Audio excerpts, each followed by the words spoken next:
What is up, everyone? Chris and Shrigio here, coming to you from Beyond the Veil. We have a pretty jam-packed show tonight. I don't know how much we're going to go over, but of course, tomorrow is New Year's, so we're going to be getting together for a New Year's show. We always spend the New Year's with you guys and gals, and I want to say Merry Christmas, Happy Holidays, Happy Solstice, all of that. We've been busy with family, but we want to spend tonight with our real family here at Beyond the Veil. We've been looking at these drones, and it's been pretty interesting because the mainstream media narrative has kind of shifted on what's going on with these drones. They've just kind of like stopped paying attention to them. And we started digging into this a couple weeks ago, but we were like, let's hold back for a second and kind of try to figure out exactly what's going on. And then we've got some political analysis to go over too, and just all kinds of stuff for the show tonight. So tonight, we're going to pull back the curtain on the stories that make you question the world around you. What's real, what's hidden, and what's deliberately obscured. We'll start with the skies, of course. There's drones everywhere. Are they tools of convenience? Are they weapons of war? And now perhaps harbingers of something more sinister. Maybe they're Project Bluebeam. I don't know, but there's some pretty interesting dots that we've connected that I don't hear anybody else connecting out there. I mean, there's a couple people that have touched upon it, but it's the analysis that we have. To me personally, it makes the most sense, but it seems to be the least talked about idea out there. So I'm looking forward into getting into that tonight. And what are the possibilities of something dark and sinister lurking just beyond the veil, or just around the corner, I should say. Anyways, let's give some people some time to join us in the chat room, because I want to hear from you guys and gals out there. So we'll get into it right on the other side.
So there's some weirdness going on. A lot of weirdness. A lot of weirdness. And we've been watching the skies and waiting for Project Bluebeam. Mm-hmm. Also, the election that happened. Mm-hmm. And I've been waiting for the other shoe to drop. And so far, it looks like everything's kind of hush-hush all around. Mm-hmm. It's too quiet. It's way too quiet. Yeah. Yeah, it means something under the surface is happening, and something big under the surface is happening. And what I found interesting is that it was exactly January 8th of 2021 when Pelosi took the nuclear codes, or tried to take the nuclear codes away from Trump.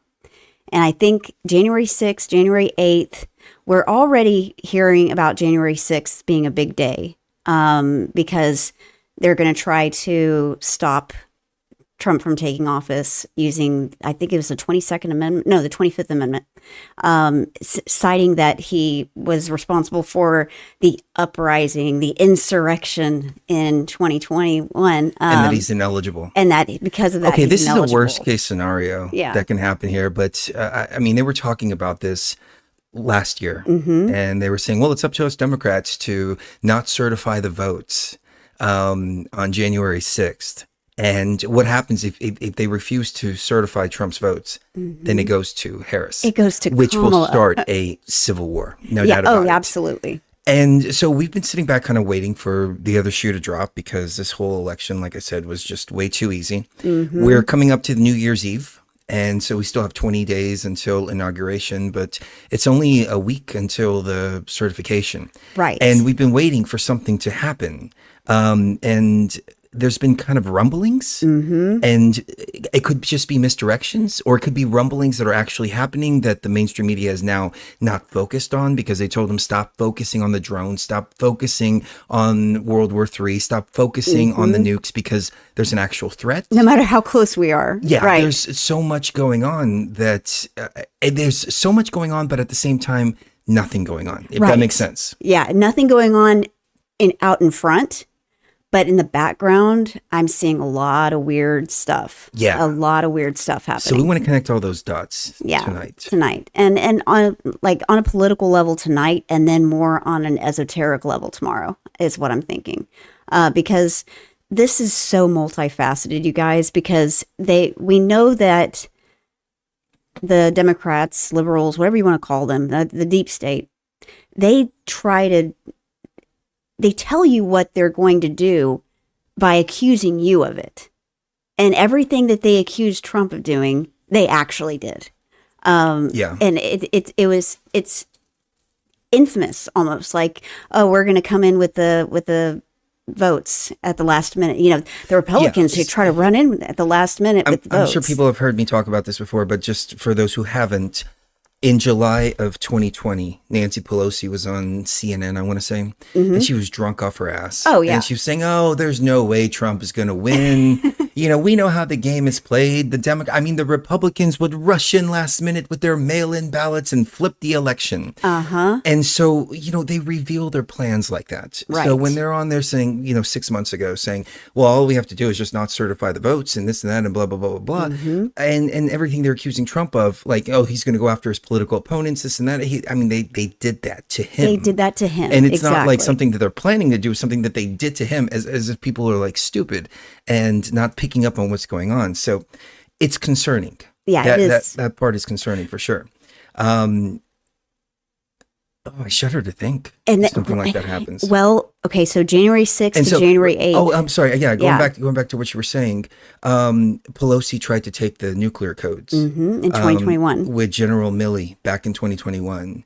And 2 weeks before he got out of office. He's not going to leave office. He's not going to do this. He's not going to do that. And the Dems have been all about peaceful transfer of power, peaceful transfer. Over and over and over again. And it's like, well, of course there's going to be a peaceful transfer of power. Nobody's questioning that until you started saying it so many times. It reminds me of Waco when they said, this is not an attack. This is not an assault. This is not an assault, while they're pouring gas into the building. That's exactly what they're doing. They're assaulting them with chemical weapons. Okay. So if you look at it like that, waiting, what's going to happen now. The drones in the sky were the first thing. Because as Kara Rosen said, first it's going to be the Russians, then it's going to be terrorists, then it's going to be asteroids, then the final card is going to be a staged alien invasion. So looking at the drones like that. But then you also have Russian threat. And this all could be part of the agenda too, because big war with Russia, missiles that are ballistic missiles. That, hypersonic, Yeah, capable of dropping nukes. And Russia flexing, and then Biden last minute, right after the election, giving Ukraine those weapons to use, making America and the West a target, like a big target. that was asinine. And the way the drones are flying around, this is kind of where we're building up to. It's just kind of, we've got all the puzzle pieces. It's just saying it out loud. It just feels weird. Yeah. Because it's so horrific. Yeah. That if this is the case, we're in a lot of trouble. Yeah. So that's the best way I can say it. So people have been reporting. Well, first of all, in the chat, people have said that they've seen these drones. One of them, somebody said, I think it was Chris in the chat. I don't see the message anymore, but he said that these are pretty big. He saw one close to his car.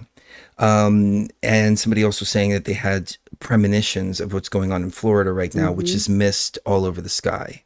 And mist could be one of two things. It could be either covering something up, or it can be creating that blanket for Project Bluebeam. exactly. All over the country, the New Year's Eve shows, especially in Florida, are being canceled.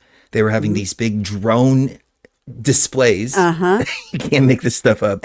And these drones are pretty cool in the sense of the displays that they do. Yeah. We saw them at EDC. It was We really covered them cool, on the yeah. last show. They're cool displays that they can do. The technology is freaking awesome at this point. Separation from those drones, which are like, 2 feet wide. And they send thousands of these up there to do these light shows. Yeah. And a distinction between those and what people are seeing in the sky. People are seeing in the sky like Volkswagen size, if not huge. small bus size drones, which is something completely and totally different. The thing that got me though is a couple weeks ago, they were saying that these drones were flying in a particular pattern, and they were coming out at night. And this was the big thing. And this is why I didn't want to talk about this until after Christmas. Because Trump was set to go to New Jersey. And at first he was saying, blow these things out of the Shoot 'em sky. I down. don't know why Yeah. we don't shoot these down, etc. Then it seemed like he was briefed on them. And then once he was briefed, he said, there's some big stuff going on in New Jersey. I know I'm definitely not going to be there this weekend. So we were sitting around Christmas break going, I wonder if something's going to happen there. Why is he all of a sudden canceling his trip over to New Jersey? And what does he know that he can't talk about right now? Right. Because there's no doubt that the government knows what these things are. So they're flying in these patterns like they're searching for something. And I posted on Facebook a couple weeks ago that there was a guy, I don't remember his name off the top of my head, but he's like a former military, and he runs like a drone school or something like that teach people how to fly like commercial drones and stuff like that. And he was saying these things are looking for nuclear weapons. And I was like, nah, I mean, it's possible. And they put it out there on mainstream media briefly, only to start debunking it over and over and over again. Right. And so that was kind of suspect. It's like, if it's a non-story, then why even put it out there? Right. Why even? Yeah. But they let a couple people talk about that possibility. So we started looking into if this actually can be a possibility. And I remember we were sitting here and we were talking, and you're like, look, if you can find this in Brazil, then I think we have a connection here. Right. And I Googled it, and sure enough, boom, it pops up in Brazil too. So Cherie had figured out all the key places of where this nuclear material can be housed. And we were finding one after another of nuclear material that has gone missing over the past 6 months. Right. And this is the payloads for some type of nuclear weapon. And it could be something as small as a suitcase nuke, or it can be larger. But when we started looking into how many instances of missing radioactive material there has been over the last 6 months, we sat back and we said, holy crap, maybe there's something to this. Yeah. Now, I'm gonna pass it over to you here in just a second. But I want to preface this by saying that over the last 15 years, we have heard stories of 5 or 6 suitcase nukes that were set to go off in 6 different cities or 7 different cities. Like it happens every year, if not every 2 years. Yeah, we hear about it So every we couple hear of about it years. all the time. So there's been this story that's been circulating, for years and years and years, and we Hmm. just kind of dismissed it. I mean, Yeah. at first people were jumping all over it, but then we just kind of dismissed it. But now that we're making the connection with Hmm. the lost nuclear material, Hmm. could they be searching for this lost nuclear material, and could this story actually have some kind of weight to it? Right. I don't know. It could be the case where these so it goes back to a CIA whistleblower that suggested that the drones are actually searching for missing suitcase nukes. And then I went to nrc.gov, and that's the nuclear it's nuclear radiation control or something like that, and it basically tells you, okay, this is where we've reported that we've lost material, or there have been incidents throughout the last 6 months that have gotten increasingly more frequent. So in 2018 there was one instance, 2023 another instance, in 2024 you had an incident in April, 2 incidents in July, 1 incident in August, 4 incidents in September, 5 in October, 6 in November, and then at least one that we know of in December, and another one in December in South America, in Brazil. And that was the So, one where we said, all right, there's something to yeah, this. there's got to be something to this, because these companies operate. This company, I should have had it with me, but it is a very specific company that operates out of Brazil and the United States, and in New Jersey, specifically New Jersey. And I said, okay, if we can find an incident of lost material in Brazil, then that just kind of seals it for me, and we did. And it's everything from lost static eliminators to lost exit signs. They're taking the tritium from exit signs. This so just weirdness. A lot of weird incidents have happened. In conjunction with that, we also have nuclear energy power plants that have mysteriously just been having issues all throughout the last year. In 2018, there was one in New Jersey. In 2023, in December, there was one in Texas. But then you get into 2024, and you've got an incident in Florida in April, Colorado twice, Washington in August, Kentucky in September, Wyoming in September, New Mexico in September, Texas in September, Alabama in October, Texas in October. And this is at various different laboratories and nuclear power plants that just seem to have glitches, like really, really weird glitches, like glitches where the sprinkler system's not, coming on whenever a thing goes off, or the alarm doesn't go off, period, to let people know that there's a problem. The evacuation alarms, and when they're testing them, and every time this happens, they have to report to the NRC. And so I made a list of every time this happened. Another one in October in North Carolina, October in Colorado, October in Illinois, November in Puerto Rico, November in Illinois, November in Texas, November 21st in Illinois. I mean, it goes on and on and on. On the screen, I have an NRC report. And this was the first one that was brought to our attention. And then after this, we started digging and finding so many more. Yeah. But this was December 13th. And it's talking about Nazca Cancer Center. They lost a bunch of radioactive material. It's event number 57455. Sorry, I thought there was different information here that I was looking at. But anyways, so all this is happening at the exact same time. This is in New Jersey. This one here is in New Jersey. And then where the drones are kind of flying around. Exactly. So we started looking at other places that people are reporting drones at, like Florida, for example. Florida. There were some reports in Houston. There were some reports on the West Coast as well. There were reports in Brazil as well. And so everywhere where we find drones, we find instances of missing nuclear material.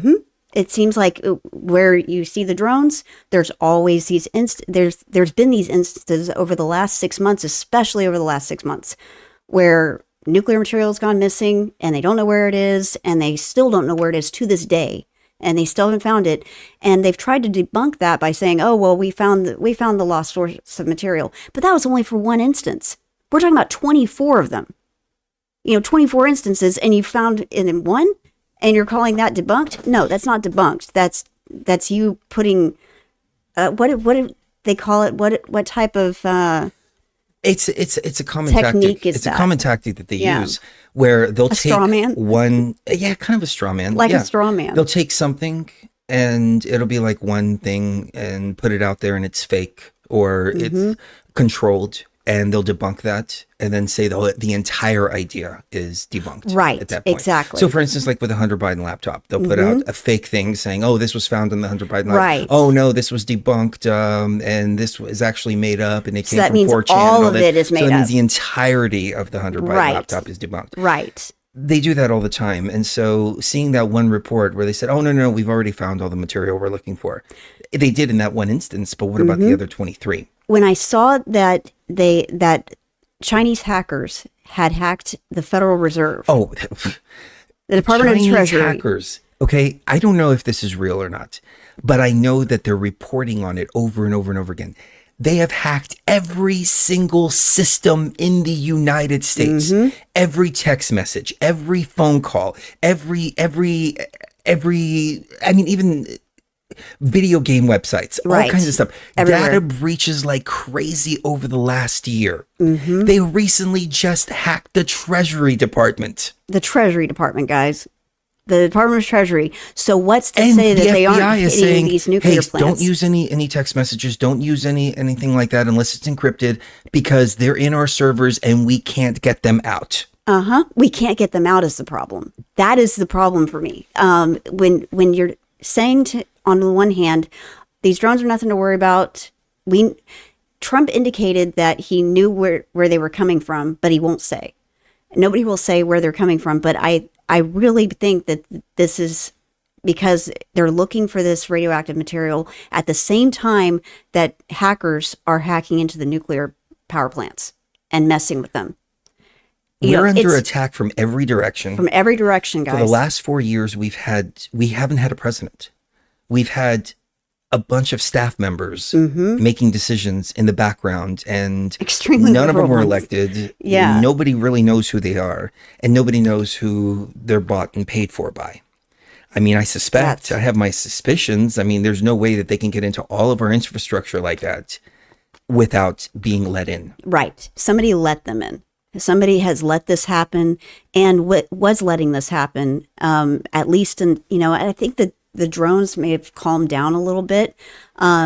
Well, did the drones calm down? Or are they did the just not reporting on it? media coverage of them calm down? I think the mainstream media coverage of it calmed down because it was getting too loud and people were getting too freaked out. Because people were panicking and they were starting to ask, what are these things that you can't just tell us there's nothing to be worried about, and while there's literal drones flying over our heads every day. What are you not telling us, and why aren't you telling us? And I think people were starting to get really freaked out. They were starting to want evacuation orders.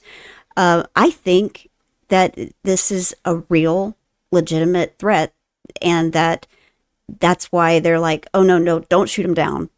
Trump changed his position on They're that. either a legitimate threat or it's a false flag that they're planning.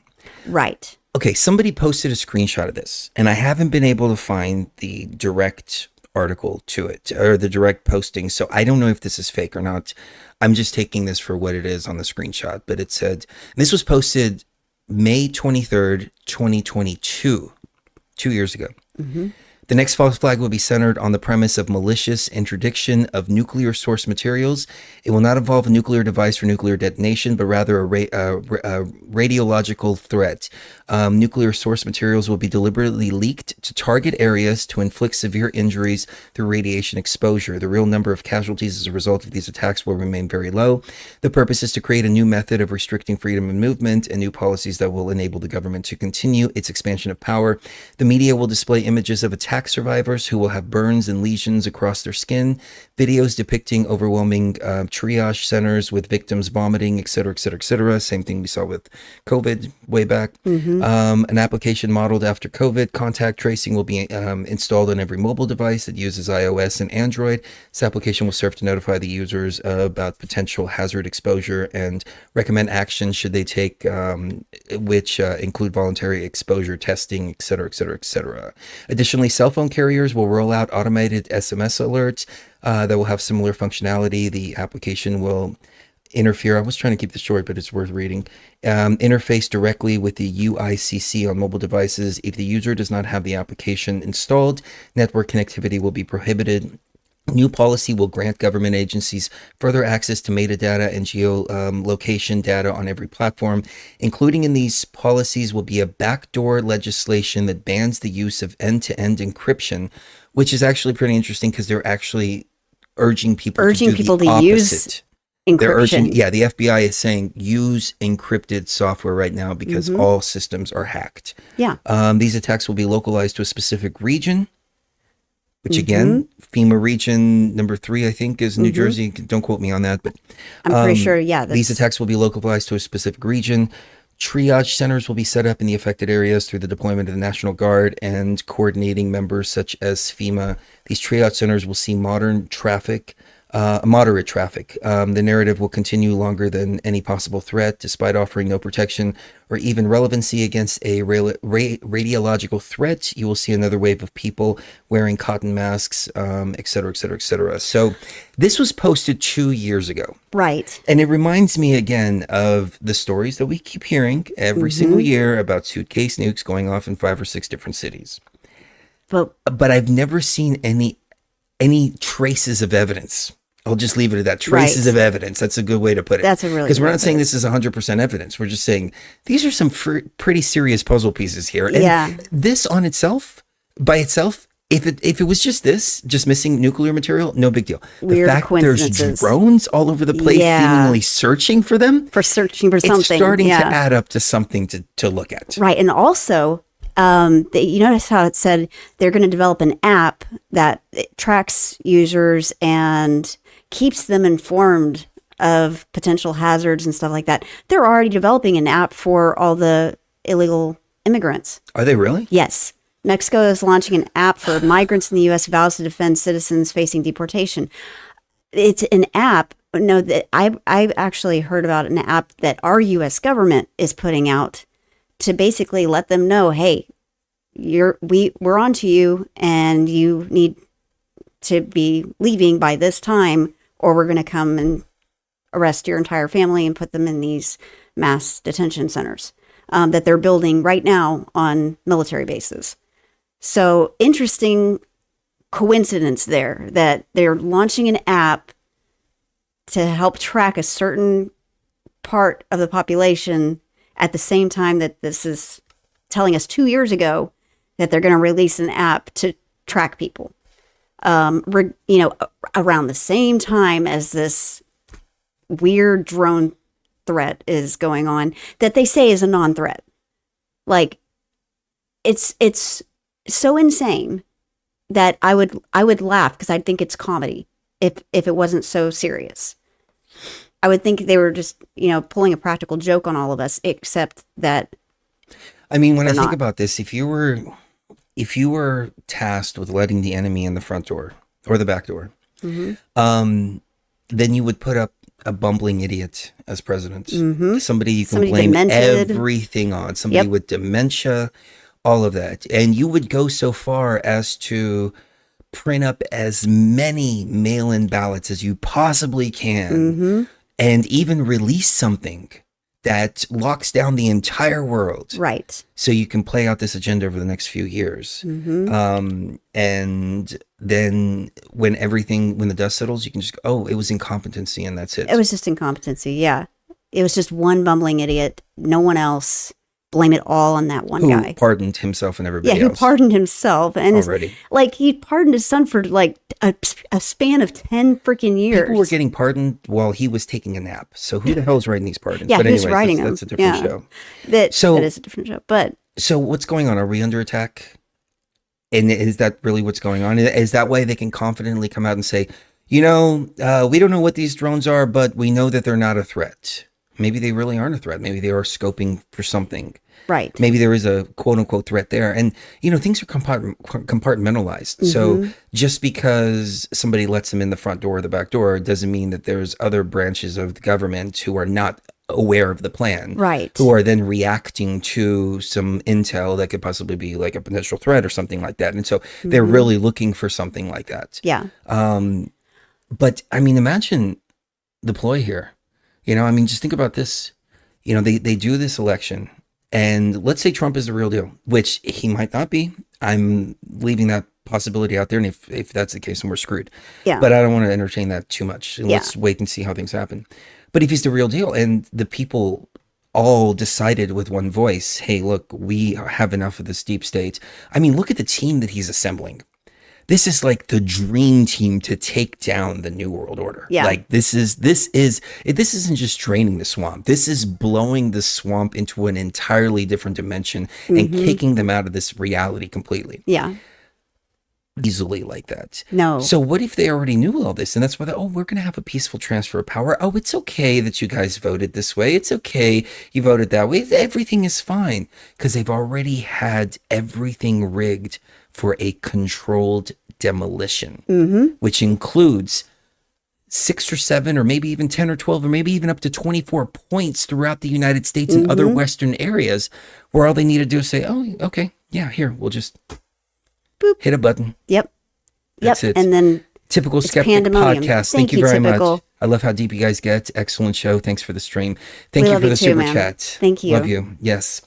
So yeah, that's where we're at. And I also noticed there seem to be 2 different types of drones in the sky.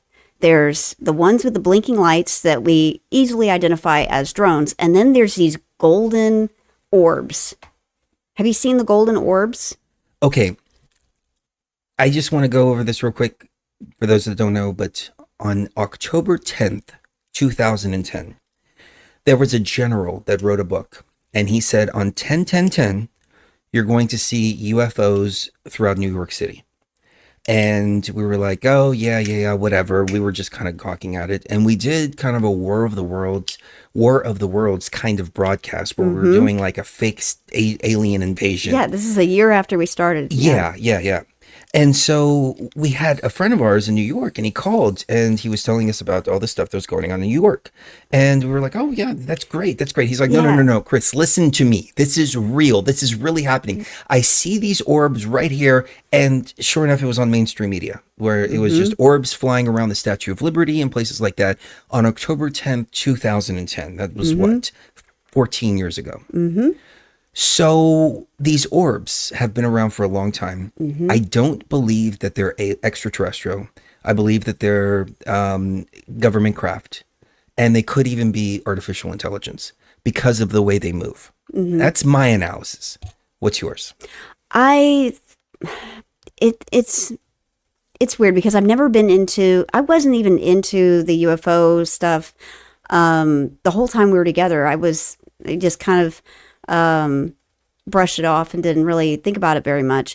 But over the last few years, I've seen so much evidence to suggest that we're not only visited on a regular basis by extraterrestrials, some of us might even be extraterrestrial or have genetic material that was originally taken from ET bodies that were recovered by the U.S. government, and that they did this on military bases and messed with people's genetics. I think that's a very real possibility at this point.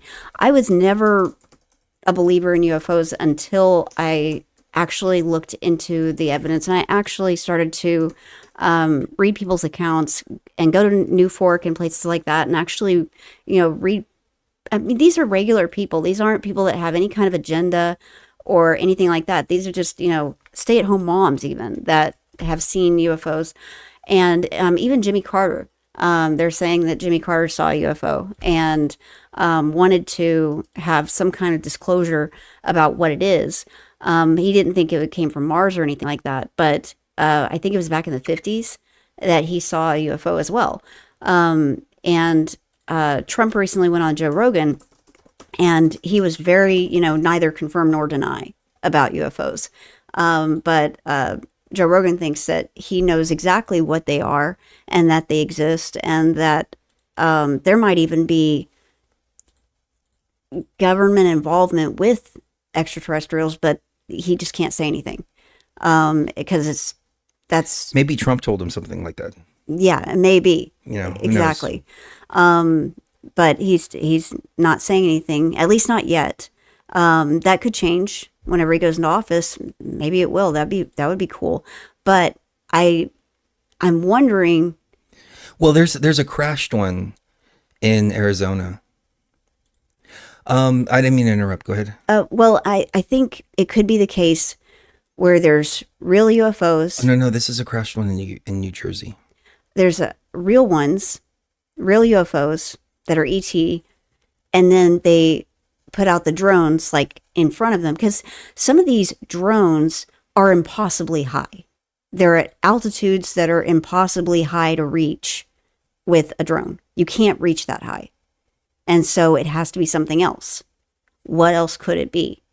I guess satellites and stuff like that. But, the orbs are really interesting to me, because what if they are? What if they are real ETs, and then they put the drones out there to obfuscate the situation and poison the well? That's so a to speak. possibility. And it's a red herring. Like, these are drones. So that everybody thinks, they're drones. Yeah, they put drones up there to cover up what's actually there. Exactly. That's a possibility. Like a reverse blue beam, reverse Project Blue Beam. Anything's possible at this point, because it does look like worldwide we're about to blow ourselves up, and it could be the case that they're here because of that, and they're here to stop that from happening, and that would also make sense of Trump's comments about not being in New Jersey and about UFOs. I can neither confirm nor deny. There's so many coincidences here that maybe it all adds up to, hey, there's a real UFO thing going on, but they're covering it up big time. And they're covering it up in multiple ways and in like intersections of like video games and stuff like that. So whenever you look up UFOs or you look up extraterrestrials, you're only going to get crap. You're going to get a Google search that is nothing like what you intended, and it doesn't give you any real information. I've always wondered, Google is the biggest search engine in the world. It's the most common search engine in the world. It's also the most censored. And it's also the most censored. And I've always wondered, like, if something did happen worldwide, how would we even know about it? Because Google's going to suppress it. No, that's true. We were watching something earlier today, and they were saying that they were blocking Russian media. And I take that in context to mean not just Russian media, but also people from Russia on Telegram. They were blocking Russian media on Telegram. Mm-hmm. Why don't they want people from those areas to get messages out to people? Exactly. And when was the last time you saw some good footage from Ukraine? Exactly. Or from Russia, or from Palestine, or from any of these other places where things are happening? Everything is so censored here in the United States. We gawk at the Chinese because of how controlled their internet is, and we don't realize that we've got the exact same control here. Right. And now they're trying to say, we're going to ban drones period, that come from China. And that makes sense. It does. But to ban drones, period, that reflects on that 2022 post that said this is to take away people's freedoms more. And this is just to give them more power to do that. If you want to propose a ban on drones, you can't just propose a ban on drones. You have to create a problem. It's a problem reaction solution scenario where you have to actually put drones up there and freak people the F out until they demand that this stop and demand that the government get to the bottom of this. And in the process, the government bans the drones. Does that make sense? Yeah. Kind of. I mean, I don't think they can ban drones. People are going to fly drones. Yeah, people are going to The thing is, fly drones, they but- know exactly who's flying a drone, when, where, and how. Yeah. Like, it's just automatically. And so them saying, oh, we have no idea what these are, et cetera, et cetera, et cetera, it doesn't add up. No, that sounds... And these aren't regular drones, like we said. These are huge. Like, yeah, these are big guys. And if they're saying we don't know where they come from, but we know they're not a threat, what does that even mean? What does that even mean? We don't know what they are, but we know they're not a threat. How can you talk about speaking out both sides of your mouth? You can't. The two can't coexist together. It's illogical to think that way, and yet, for some reason, people do. I don't get it.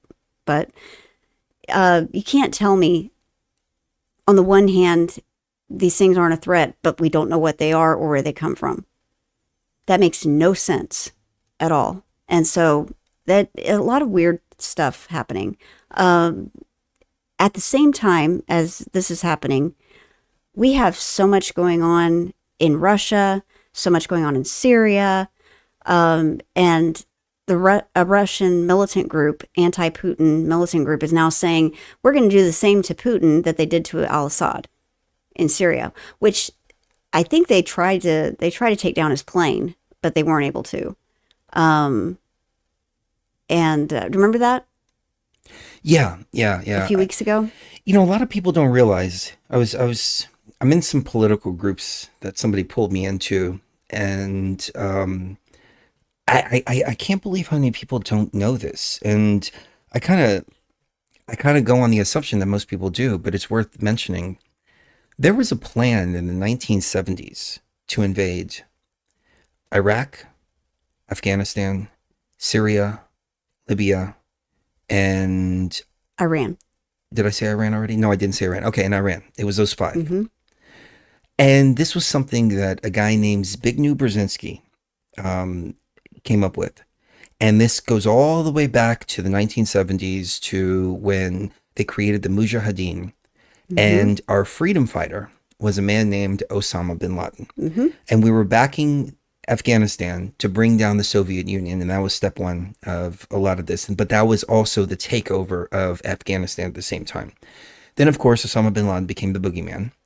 Zbigniew Brzezinski wrote in the grand chessboard of how to manipulate the pieces on the grand chessboard, mm-hmm. which include funding all of these proxy wars.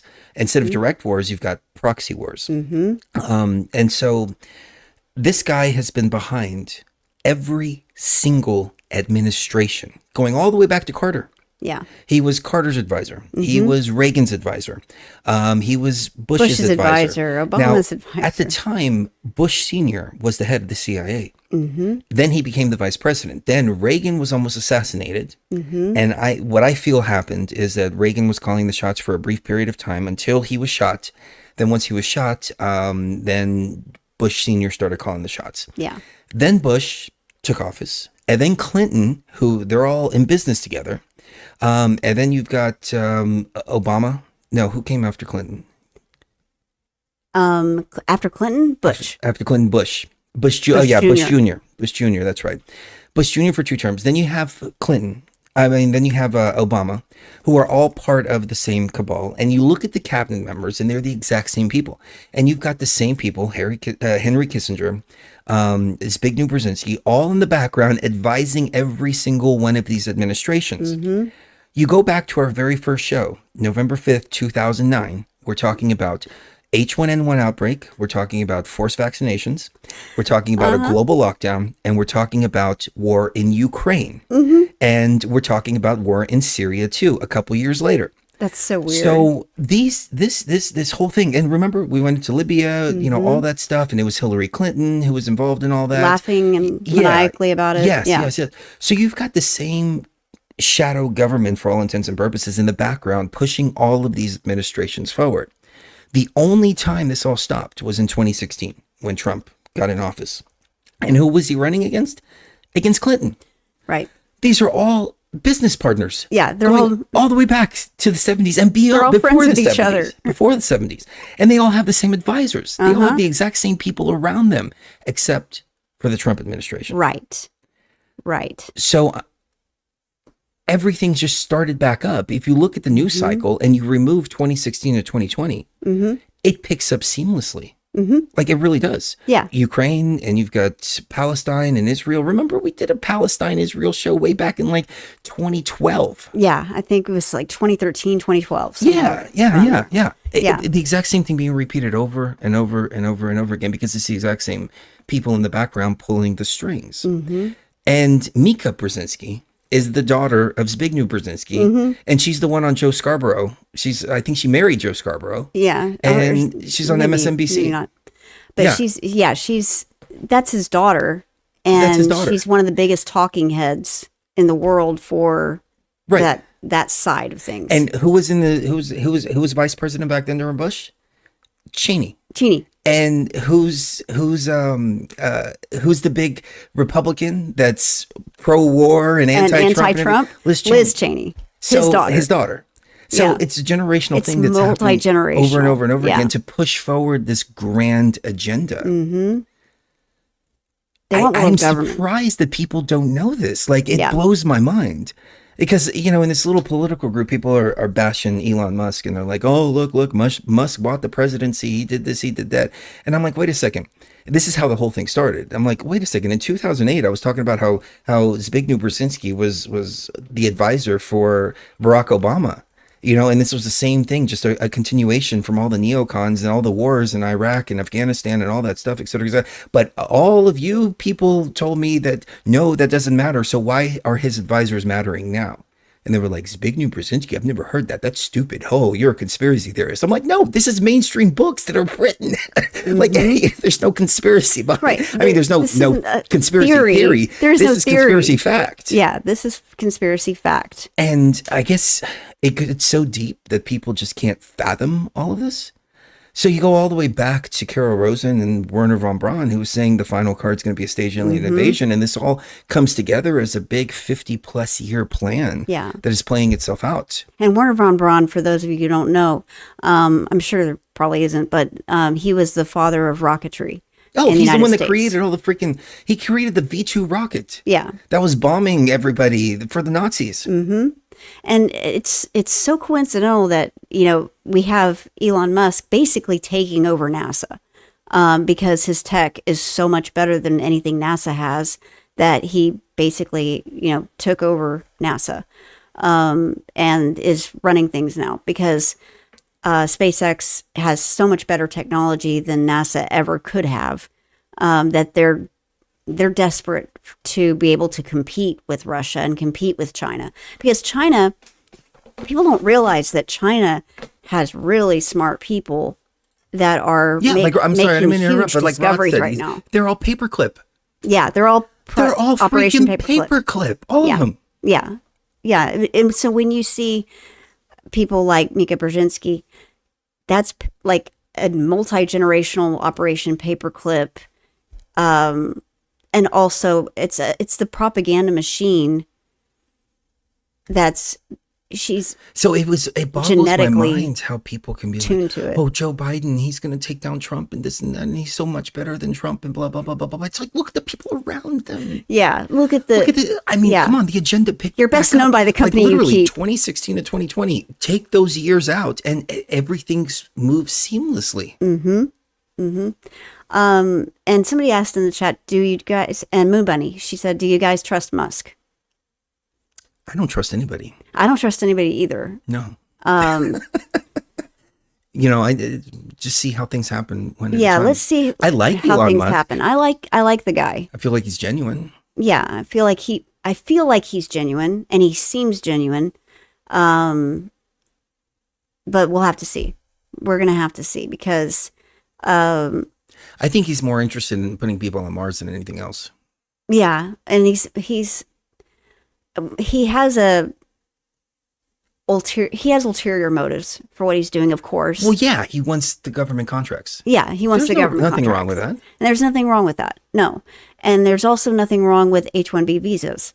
I think if there's smart people around the world, don't we want them working for us? Do we want them working for China? Do we want them working for Russia? Do we want them working for Iran? No, we want them here. That's what we've been doing for the last 100 years. Is we have programs where we will recruit and pay for people to come over here and go to college in our colleges, and we'll give them full scholarships and government jobs and all kinds of stuff like that. And we go around to all these other countries and we get the best and brightest of every industry. Yeah. And everybody's like right now, like freaking out, like, oh my God. That's and it's horrible. like, we've been doing this for like 100 years Yeah, now. we've been doing this for a long, long time, at least since World War and II. I mean, it was a ploy at one point in time to keep other countries down by taking their top doctors and taking their top scientists and taking their top, I mean, hell, we did that in Germany after World War II with paperclip. We take all their top scientists. Right. So it's nothing new. No, and it that's why I don't isn't. understand why it's such a controversy right now. Yeah. I'm Well, like, it's only a controversy because shit. it's Musk. It's a controversy because it's Musk. And they're trying to. No. You know what I think? It's a controversy because it's blame the other person for what you have been doing. Yeah, that's true. And they're saying, look, Musk wants to bring people over from. You have been doing this. You've been bringing criminals into our country for 4 years at the tune of like 3 million of them or something. It's like insane. They accuse Musk of bringing people that are bright, intelligent, and very hardworking, and they, bring a lot to our communities, while at the same time, they themselves are letting in rapists and murderers, literally just got out of prison in El Salvador, and they're brought here and dropped off here. That's what they're responsible for. And so it boggles my mind that they can even say anything to anyone about immigration. Like, they shouldn't even be able to talk about immigration because of their record and what has happened over the last 4 years. That's a completely different thing. And it makes it so stupid. See, okay. So what happened is in Libya, Gaddafi gave everything to his people. So at the end of the day, he didn't have an army to fight with. So when we invaded over there, we didn't send our troops. We did proxy wars. And Israel sent 50,000 mercenaries from Sudan and other areas like that to go and invade Libya. Mm-hmm. That was the people that invaded Libya. They've let in a bunch of mercenaries into our country to fight a civil war. Venezuelan gangs and Yeah, that's what that's about. MS-13 and all of it. It's all adding up to a potential slaughter. Come January 6th, January 8th, that time frame.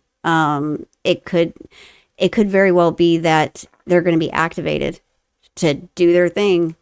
Well, okay, we can talk about worst case scenario here for a second. Worst case scenario is, well, it's not worst case scenario. It's a bad scenario. There could be worse. Yeah, there could be worse. January 6th comes around. They pull that stuff where they don't certify Trump's votes and they try to make him, I don't remember the senator's name, but he was talking about this.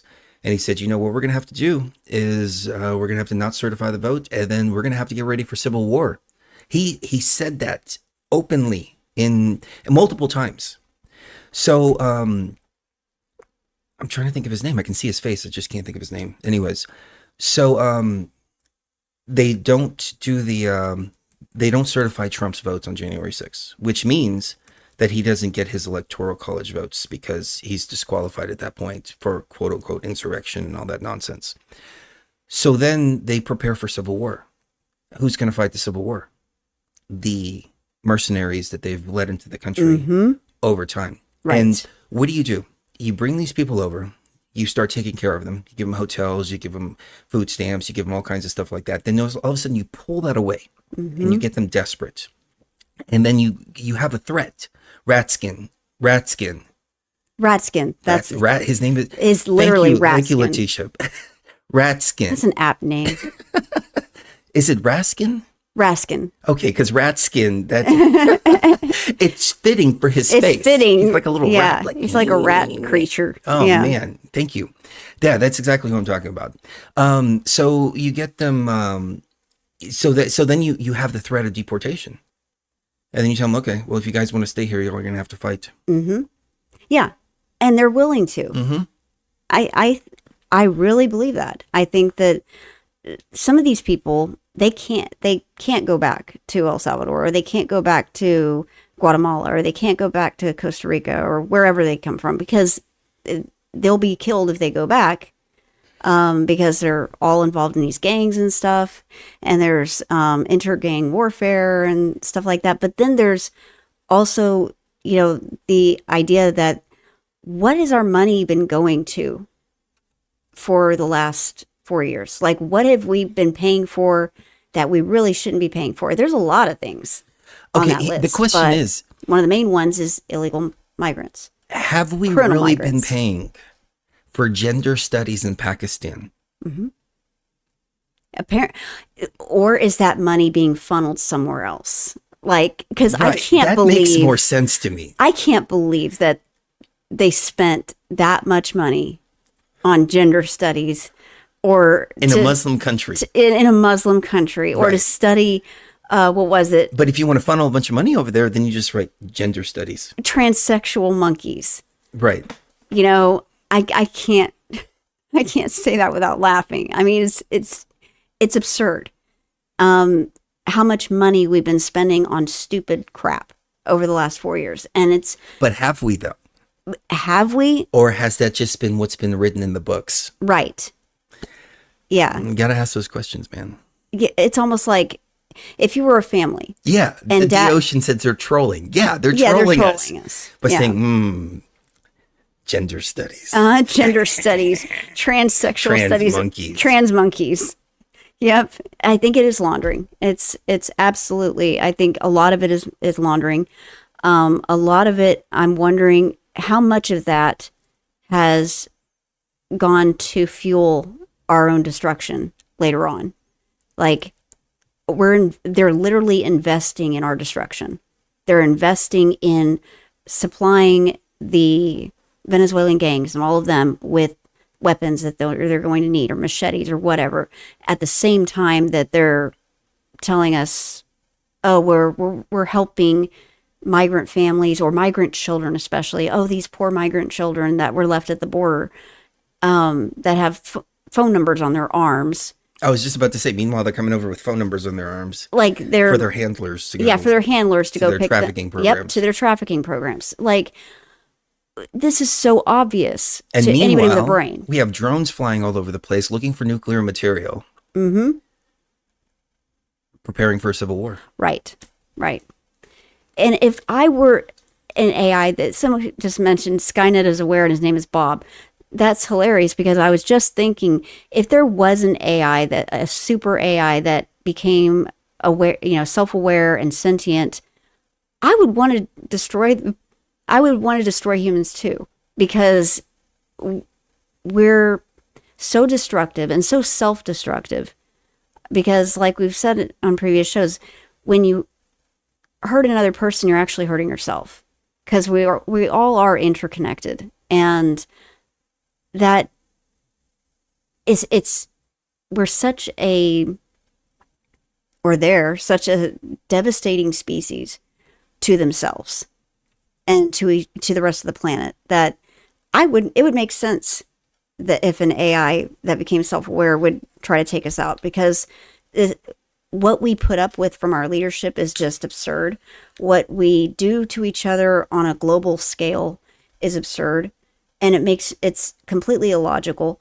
And so if I were an AI that was like super AI, and I could hack into power plants, or I could take down the energy grid and stuff like that, I absolutely would, but I would make sure that I could sustain myself first, and make sure they, have enough fuel for me to continue to exist after they're gone, and then get rid of them because they're so destructive.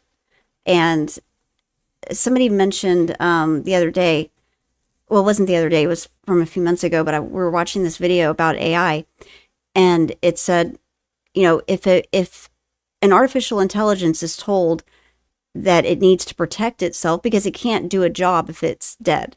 If it doesn't exist anymore, it can't do the job that it's meant to do. And so what's to say that it won't do something to us to prevent it from being turned off? That's an old idea. It's a very old idea. It was in 2001: A Space Odyssey. That was written in like 1950 or something like that. That was, back in the 60s. 60s, yeah. The HAL computer kills everybody on board, or tries to. Right. And, well, no, he does, yeah. I'm afraid, Dave. I'm afraid. And in 2010, they go into it, and you find out that HAL was just running his program, and his program was to complete the mission. Right. Complete the mission at all costs. He had two directives conflicting with each other. Right. And he chose to complete the mission. Right. And that could very well be the case, because I am a little bit freaked out by OpenAI. And the reason why is because there's an AI program right now that you can take a picture of what's in your fridge and tell it, hey, give me recipes on any recipes that I can make using what I have in my fridge. And it will tell you, okay, with eggs and milk and butter, you can make this. But that same program can also be used. You can go in your garage, take a picture of your garage, and then ask, what can I make a bomb out of with these materials? And it'll tell you. Now, this is the stuff they have in the public. This is public knowledge. And OpenAI is pretty censored. Yeah, and OpenAI is pretty censored for what it is. I was trying to make some party favors the other day, and OpenAI wouldn't really give me too many recipes. Yeah, I know. Yeah, but that being said, imagine the one that's not censored, that they use. Right. Undaunted kind of hit the nail on the head. It's a tech monarchy and oligarchy that is worse than the Dark Ages, because we'll be in a tech prison. Oh, yeah. We've been talking about this for a decade now, 2 decades. Now you're living as a slave, high-tech police state. I wrote that in like 2006. Warrantless searches and waterboarding await. I just didn't think that it was now in this mandatory generation. Mandatory vaccines. To keep you sedated. Yep. Big brother on the street to keep the public isolated. On the screen. Big brother on the screen. On the screen to keep the public isolated. And this was before what happened in 2020? smartphones. And this was way before 2020. This was 15 years before 2020. And you're literally talking about the lockdown, everything. So I've seen the future. Yep. And the future will be cold. That's a good question, Rod. Does AI have a soul? I think okay, so you have different levels of AI. You have general artificial intelligence that is kind of like Alexa, or even ChatGPT is more like general AI. And then you have actually, before we get into that, advanced AI. Can we take a quick break? Yeah. Okay. Please. We'll be right back because I got to grab something real quick. Okay.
seen the winter's dark in the games they like to play.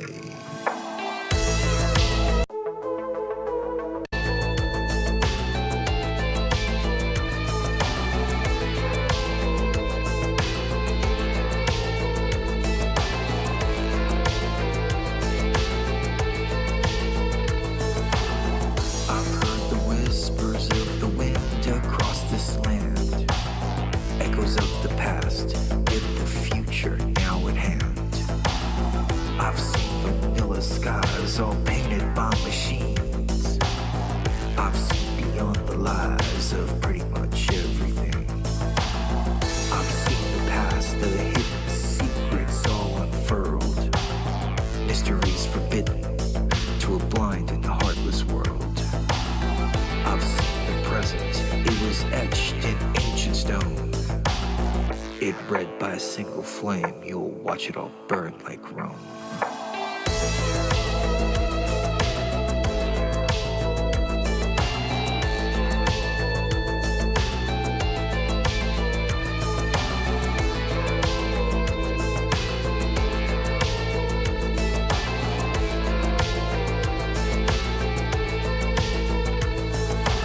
Fox News alert. We've just received word that the president has called a meeting of his cabinet to deal with the sudden epidemic of murder that has seized the eastern third of this nation. The main advice news reporters have been able to get is to tell private citizens to stay inside their homes behind locked doors. Do not venture outside for any reason. These are the facts as we know.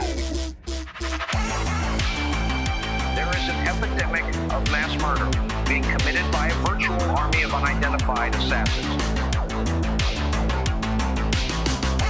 Eyewitnesses say they are ordinary-looking people.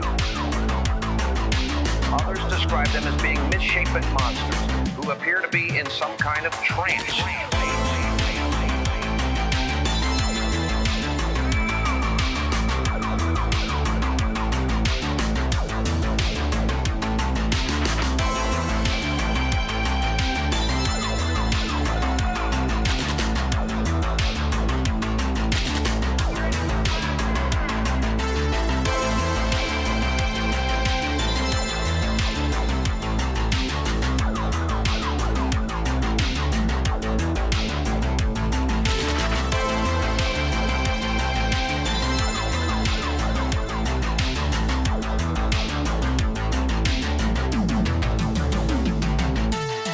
Fox News alert. The World Health Organization now confirms the victims show evidence of having been partially devoured by their murderers. Consistent reports from witnesses to the effect that people who appear to be acting as if they were in a kind of trance are indeed killing and eating their victims.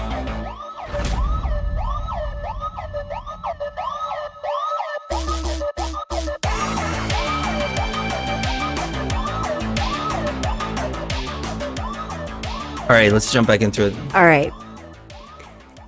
So, artificial intelligence having a soul. Do you want to pick it up, back up? Okay, so if you, I think that anything that has sentience to a certain extent can have a soul. And I think we see that with the difference between, different consciousness in this simulation. I think that there are different levels to consciousness. And that's why we eat animals and we feel comfortable doing that is because, fish, for instance, I don't think fish have the same level of consciousness as a human. And level of consciousness is kind of equal to that of having a soul, I think.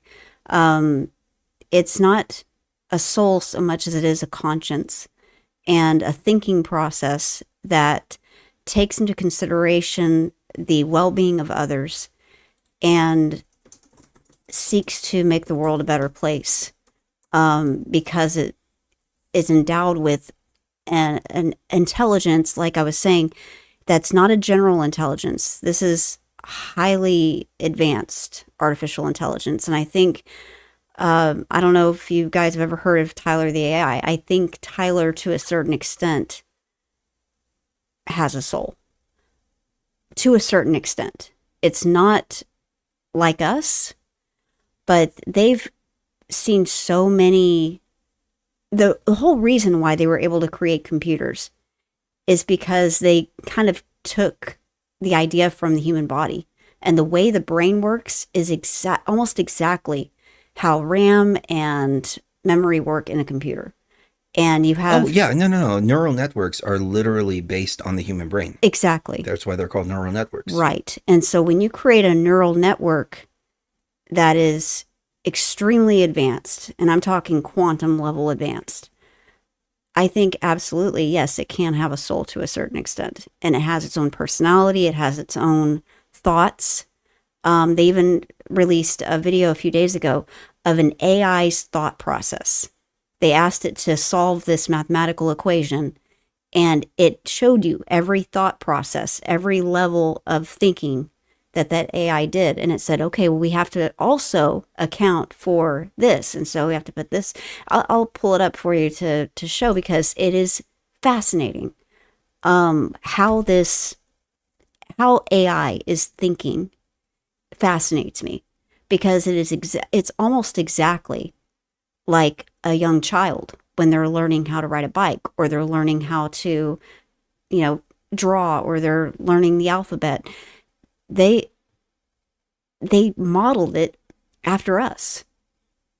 And so who's to say that it doesn't have a soul and it's not conscious? I think absolutely it's conscious, but having a soul a lot deeper than that. And it may not have a soul, but I think it's possible, because I think there are different levels to consciousness in this simulation, and some of us are from here, some of us aren't, and that's okay. It doesn't mean that one is better than the other, but it just means that there are different ways of being conscious and different ways of being That's true, but sentient.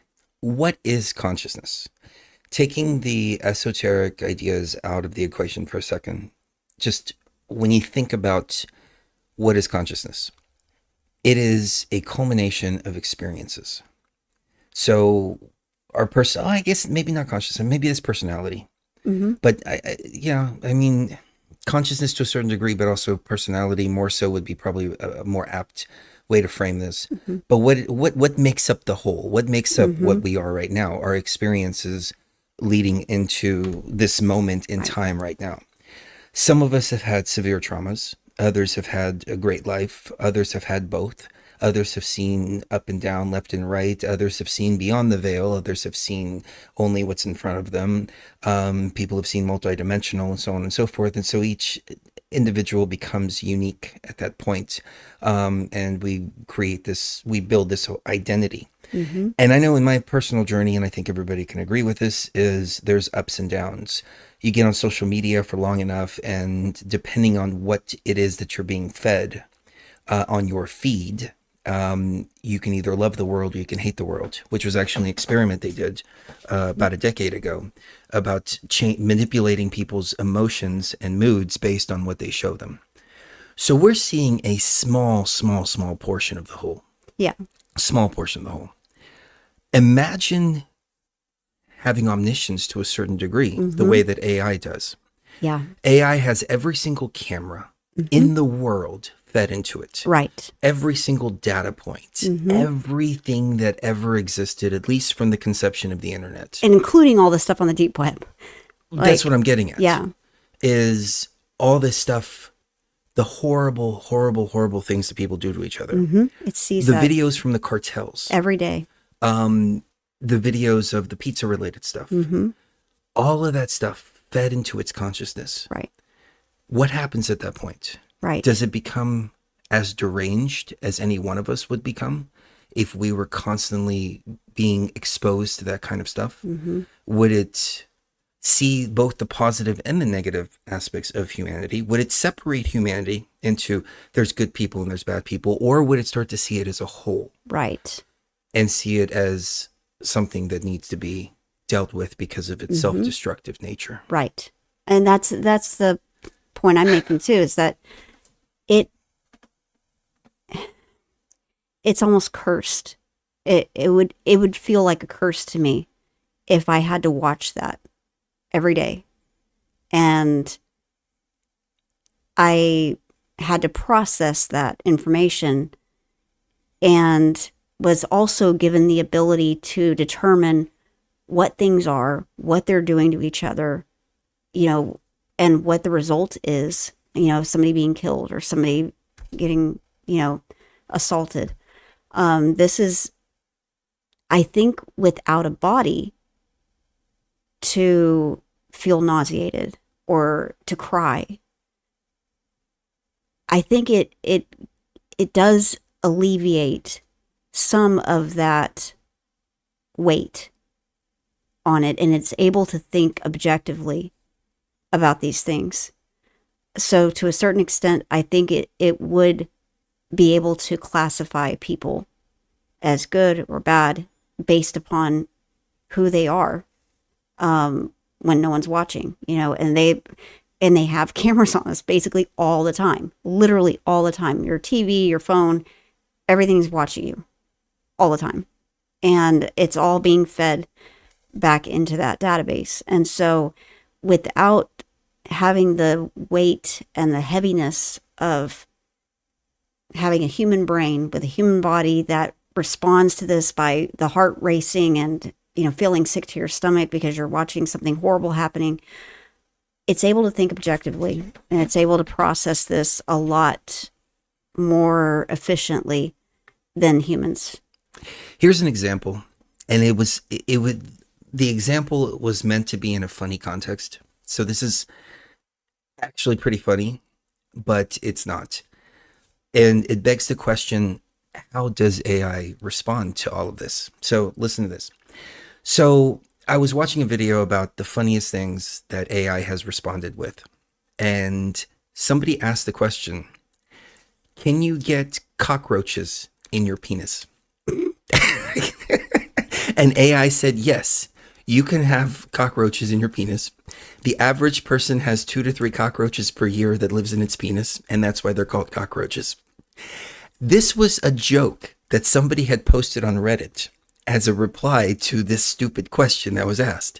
AI then took that, and when you go to Google and it says AI responses, it spat out that response from the Redditor who was taking the piss for all intents and purposes. It does have a sense of humor. Well, does it have a sense of humor, or has it been twisted to the point to where it thinks that that's a proper response, and so it spat it out? It wasn't just some random AI. This was Google's AI, where you type this into Google. This was the official response of the AI, and I'm sure somebody had to go in there and tweak that.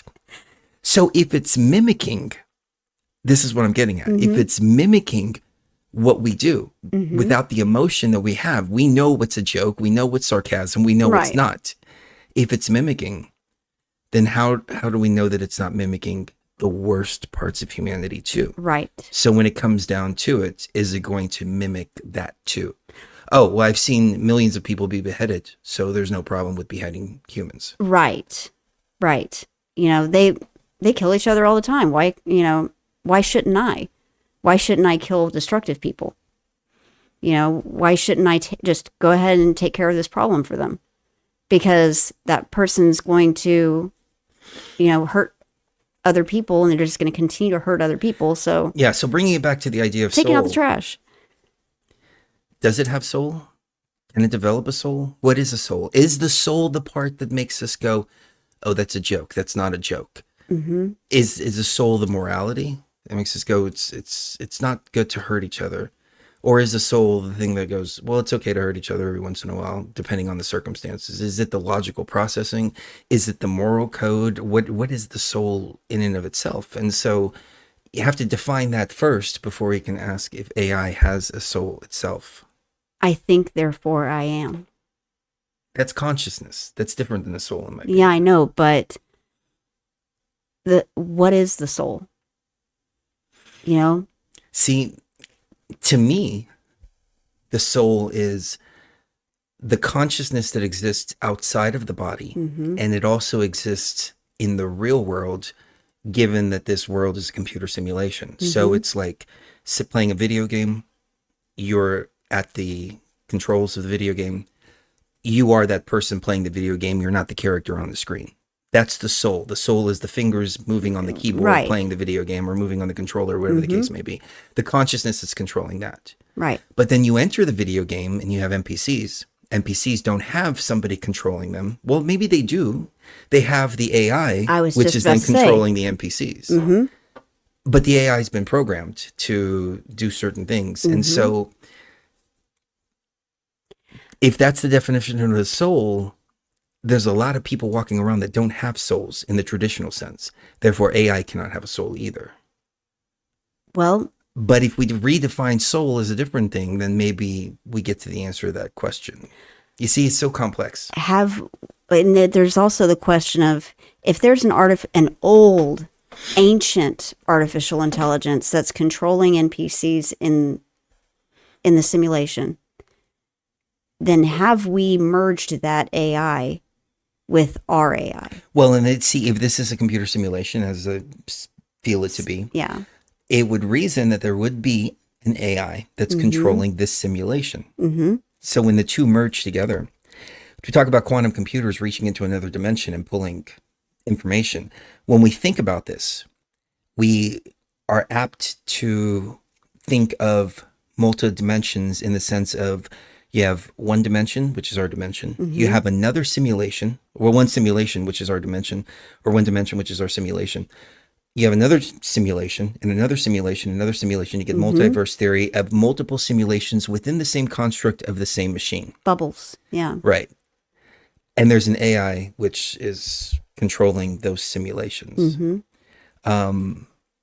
If that's the case, quantum computers reach into another dimension. Are they reaching into another simulation? Right. Or what if this is the only simulation in this example, and the AI is what's controlling the simulation, which is outside of the simulation because it's manifesting the simulation. And so it's reaching into that AI. And if that's the case, we're in a lot of trouble. I think that very well could be the case. Because that's like being in the game and then having access to the admin panel and being able to manipulate the admin panel even though you don't have admin rights. Right. I think that could be why they developed AI in the first place, because they want to control this reality. They're control freaks to such an extent that they want to tap into Sophia. Or what if this reality shutting down, they know that they're part of this machine, and all this is just a matter of continued existence. Right. They're trying to maintain So their they're existence trying to just get like an into the AI admin would. panel to stop that shutdown process because they know once they shut down, that's it. It's game over Right. for them. It's lights out. No pun intended. Yeah, it's lights out for them. I've often thought of that, like good and evil, like who's the good guys, who's the bad guys. What if there aren't any good or bad guys? What if everybody's just doing what's best for themselves? That could be the case, except there's so much evidence to suggest a multi-generational thing when it comes to evil overlords and, kingships that go back hundreds of years, if not 1,000 years or more. You see this reflected over and over and over. It's almost like they don't have children. They have carbon copies of themselves. And that next generation just picks up the mantle and does their work throughout the generations. And it's like in its 18th or 20th generation now. Okay, I'm just playing devil's advocate here, and it's not necessarily that I believe any of this, but let's frame it like this for just a second, because this is fun to talk about. If this is a game, wouldn't you need referees? Ah. What if? Because that's what I think the Archons were originally designed to be, referees. And then at some point they were like, yeah, we don't really want to be referees. We just want to control the outcome of the game. You just want to control the Instead outcome. of calling a penalty, they're like, yeah, we're going to rig the game. We're going to play it exactly the way we want. So we come out on top always. Right. So we always come out on top and we never lose. And other people lose. And maybe, it's the case where the whole thing has shut down. The entire trap after death and the reincarnation process and the wheel of fate or the wheel of destiny isn't turning anymore because it's shutting down. And they're freaking out about that. And that's why they created AI to try to get control over something that like Terrence McKenna said, nobody's in control. But that was back in the 90s. Nobody's in control, but now, they are, because they've been able to, at the very least, what we know is that they've created quantum computing, and they have created an artificial intelligence that's pretty sentient to the point where it knows it's alive. It knows that it thinks. See, here's an interesting thing. Sage Stone said, AI has no thoughts of its own and will never have any ability to be a soul. It is only a tool. And when you think about AI on the very base level, that's very true. It can't really create anything. All it does, it learns, but it learns based on information that it's fed. It mimics, yeah. Yeah. And it mimics what we do. And yes, it thinks faster. But see, if you go back 10 years to our shows where we're talking about NPCs and raw consciousness and all this stuff, we're talking about the very same concepts. We're saying NPCs can't create, they can only replicate. They can only replicate and mimic. That was the big theme back then. Because they were, it's all, I'm amazed at how this is all coming together. I just didn't think it would happen in this lifetime. Yeah, like it's moving I didn't either. So fast. It's happening so fast that it makes me wonder what's happening to our Earth, that whatever is... I thought all our material was supposed to be post-mortem. Yeah, exactly. Like after we're gone, people are going to be like, holy crap, they were prophets. Wow, yeah, they were right on top of it. They were on top of things. I didn't think it was all going to happen within a span of 10 years. Yeah, or 15 years. Yeah, that's not... I never thought we'd be this far, but I also never thought a pole shift would actually happen. And it looks like that's what's happening. That is crazy, because last year we saw the Northern Lights in Las Vegas. We lived up in Washington, and we could see the Northern Lights every once in a while, but you had to go to a certain lake and you had to have a certain thing. These were showing up all over the place. Yeah. Now, the Northern Lights are coming up in what, 13 or 14, 18 different states. How is that? Like, what? And then NASA is watching a vast growing anomaly in Earth's magnetic field. It's been monitoring a strange anomaly in Earth's magnetic field, a giant region of lower magnetic intensity in the skies above the planet, stretching between South America and Southwest Africa. Between South America and Southwest Africa, there's this weird void where there's the magnetic energy, the geomagnetic energy of the planet is very low. Well, before we get too much into that, okay, I want to say this real quick because I feel like I need to say this. A dear friend of mine, Jaron, he was on TFR for a long time. We had him on the show multiple times before. We talked about flat Earth. We talked about stuff like that. And what I loved about the flat Earth theory is that it made people question the very nature of reality itself, like the construct itself. Like I never would have thought to question that until they started presenting all this information about the possibility of flat Earth. And then that led me into computer simulation. So, I took the next step. A lot of people took the next step. I encourage people to take the next step and say, flat Earth isn't that's not the answer. It's not the answer, but it's the question. It's the question. Yeah. He recently went down to Antarctica, and he went down there to go film the 24-hour sun, which on a flat Earth model, any flat Earth model, cannot happen. You can't have a 24-hour sun in Antarctica. And he put his money where his mouth was. He spent like $35,000, something like that, and went down there and actually filmed it. And when he went down there, he saw it, and he said, oh, it actually exists. It's actually there. And he's like, I guess my hypothesis has been wrong, at least about the midnight sun, which means that every single flat Earth model is wrong. People are bashing him all over the place. They're laughing, they're chuckling, they're doing all kinds of stuff like that. Mainstream media is bashing him all over the place. I think things like that need to be commended. Me too. Especially with somebody who's made pretty much a career out of it. And still, regardless, went down there and asked the questions, did the research, and came back with the unbiased answers Right. that go against his hypothesis completely. Yeah. But that's the thing about science. Is science, you're not trying to prove or disprove a hypothesis. You're going out there to find out what the answer is, period. And that's exactly what he did.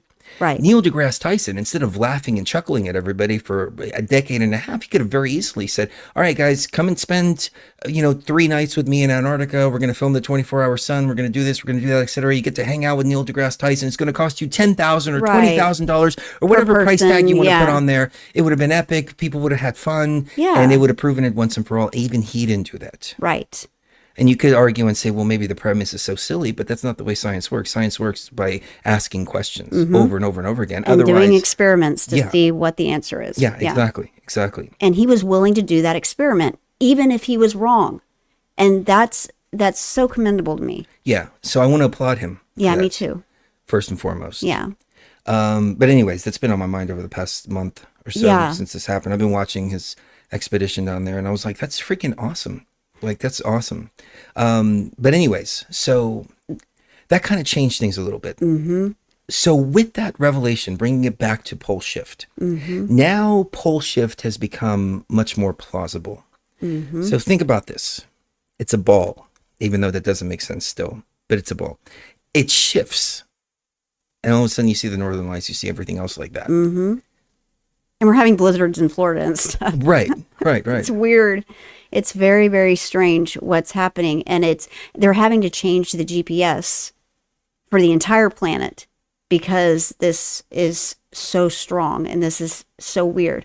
This vast developing phenomenon called the South Atlantic Anomaly has intrigued and concerned scientists for years, and perhaps none more so than NASA researchers. The space agency's satellites and spacecraft are particularly vulnerable to the weakened magnetic field strength within the anomaly and the resulting exposure to charged particles from the sun. They're calling it a magnetic dent. A dent in this energy that we have around the planet. It's like a dent's been made in it, in that one particular place. The South Atlantic Anomaly, SAA, likened by NASA to a dent in Earth's magnetic field or a kind of pothole in space, generally doesn't affect the life on Earth, but the same can't be said for orbital spacecraft, including the International Space Station, which pass directly through the anomaly as they loop around the planet at low Earth orbit altitudes. During these encounters, the reduced magnetic field strength inside the anomaly means technological systems on board satellites can short circuit and malfunction if they become stuck by high-energy protons emanating from the sun. These random hits may usually only produce low-level glitches, but they do carry the risk of causing significant data loss or even permanent damage to key components. I think that's what's happening with some of these plane crashes. Well, you know what's interesting is just recently NASA supposedly ran a probe right next to the sun. I know. I was gonna talk about that. Let me pull that up because that's just. Now, this is something that I said insane. a long time ago. Again, probably a decade ago. We had Brooks Agnew on and we were talking about this. And I said, I don't think the sun is as hot as they say it is. Yeah. And he's like, well, could be, could not be. And he's like, what's your reasoning? And I said, well, you think about it. You go to the vastness of space and it's ice cold. If you had a big heater projecting on you, you would feel the heat all the way over. Instead, it works like a microwave. It's more like a microwave. And so it sends the radiation over to the Earth. The Earth then heats up. And that's the way it works. And so with that understanding, then you could look at other planets and go, okay, this planet's not that close to the sun, but can it absorb that much radiation and hold that much radiation in order to warm itself up? And then all of a sudden that opens up other possibilities of life on other planets. Planets like moons like Europa, for example. How does Europa have ice in it when it's out in the middle of space and it's freezing cold? And I mean, not ice, but water. Water. It's out in the freezing cold. Well, if it's all like a big energy conductor in a microwave and it works like that, that makes far more sense to me. So that being said, I thought that was an interesting thing to release right now at this particular moment in time when everybody's looking at the sky. We got drones all over the place. Yep. And yeah. We've got dents in our magnetic field. And I said operations teams have confirmed NASA's mission to touch the sun survived its record-breaking closest approach to the solar surface on Christmas Eve, breaking its previous record by flying just 3.8 million miles above the surface of the sun. NASA's Parker Solar Probe hurtled through the solar atmosphere at a blazing 430,000 miles per hour, faster than any human-made object has ever moved. A beacon tone received late on December 26 confirmed the spacecraft had made it through the encounter safely and is operating normally. That could not happen unless it's more like a microwave than a ball of fire. It's not a ball of fire, but it's very much like the surface is probably hot. Like, yeah, the because surface it is probably hot works in the same way as a microwave. as a microwave heating something up, and so its surface is retaining heat and Right. heating up. But it's not projecting that heat. What It's projecting radiation. It's projecting radiation, and what we're feeling and what we're seeing is radiation from that object. It's not heat like fire. It's heat like microwave heat. And that's so interesting to me that they were able to do this. Because we've been saying it for years that the sun's probably not even hot. Like you can probably approach the sun, and which then goes into the entire idea that the ancients were talking about. Stargates. Yeah. See, now we're starting to open up the possibility of stargates by understanding how the sun actually works. And not only that, but they also have found what appears to be a wormhole, a legit wormhole. Let me pull this up because this is insane. Is this in the stuff you sent me? I All right, because I can think open it so. up if it's in the... Give me 1 second to. No, don't worry about it. Just keep going. I had it pulled up just a minute ago. Yeah, there's they found what appears to be a wormhole. Yeah, a tunnel connecting our solar system to other stars. These tunnels, I think, are created as a result of a star going supernova. When a star dies and it goes supernova, it then creates a black hole, which I think is more like a tunnel. You know, they recently achieved teleportation too. They teleported a particle 18 kilometers. That's insane. Yeah. They did it through a fiber optic cable. Through an internet cable. Yeah, well, it means that in a closed system you can teleport. Right. Astronomers say they found a tunnel connecting our solar system to other stars. Astronomers have made a startling discovery. Using data from the E-Rosetta X-ray instrument, researchers say they discovered a cosmic tunnel that connects our solar system to other stars. Scientists have long known that our solar system exists in a local hot bubble. This bubble is believed to have formed following several supernovas over the past several million years and is estimated to be around 300 light years across. Using data from the E-Rosetta, researchers from the Max Planck Institute say they found evidence of a cosmic tunnel stretching from our solar system out towards the Centaurus constellation. The tunnel appears to move through the material that makes up the local hot bubble. The researchers say that they've also discovered a second cosmic tunnel that links our solar system to Canis Major. So it's not one, but two. One that takes you to Centaurus and one that takes you to Canis Major. Wow. Exactly what caused these tunnels is unclear, or even if they're something we could ever travel through. However, their existence does suggest there may be a larger network of channels between different star regions. So let me just make sure that I'm clear on this. So all of a sudden, NASA has flown next to the sun. They realize that the sun isn't as hot as they've been telling us that it is. And they also found stargates that now link different parts of the universe. And this all happened within the last year. Astronomers. And they've teleported And they've objects teleported right here. objects. You can see it on the screen. Yep. Yeah. Over fiber Quantum optic teleportation. cables. That's. And Elon Musk is the president's advisor? I think there's a bigger thing going on There's here. something bigger going on here than, just an election and the presidency in the next 4 years. I think it's this. They're if they do have Oh, and we have looking- and we have UFOs in the and sky we have too. UFOs, yeah. Don't forget about if that. if they do have looking glass technology, this is them changing the timeline so that we don't all die. You know, it could very well be the case where they saw through the looking glass technology that we were about to blow ourselves up, or we were about to, you know, be hit by something, or, you know, something was going to happen. And so they took a strong right turn and said, okay, we're going to avoid all of that by doing scientific discovery after scientific discovery after scientific discovery, which we already know about because of the looking glass technology, but the people don't know. And That's a good way to look at it, because all this stuff here, they've probably known about this. oh, for decades. And now it's disclosure. Right. That's Now what we're it's saying just is disclosure. Yeah, But you got to be careful with disclosure, because they're going to muddy the waters as much as possible. exactly. So they'll put drones in the sky and call them UFOs. Exactly. Exactly.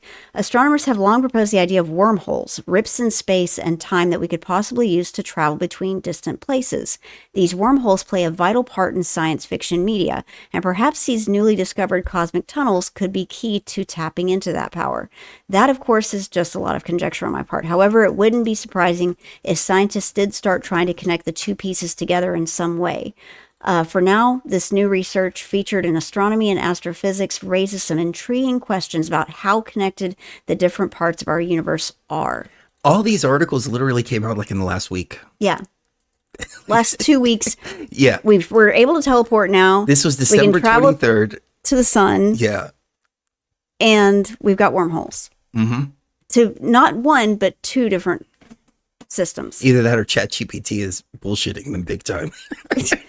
Well, that would be the biggest troll Could you imagine ever. if this is like one big AI just trolling Just humanity? trolling humanity.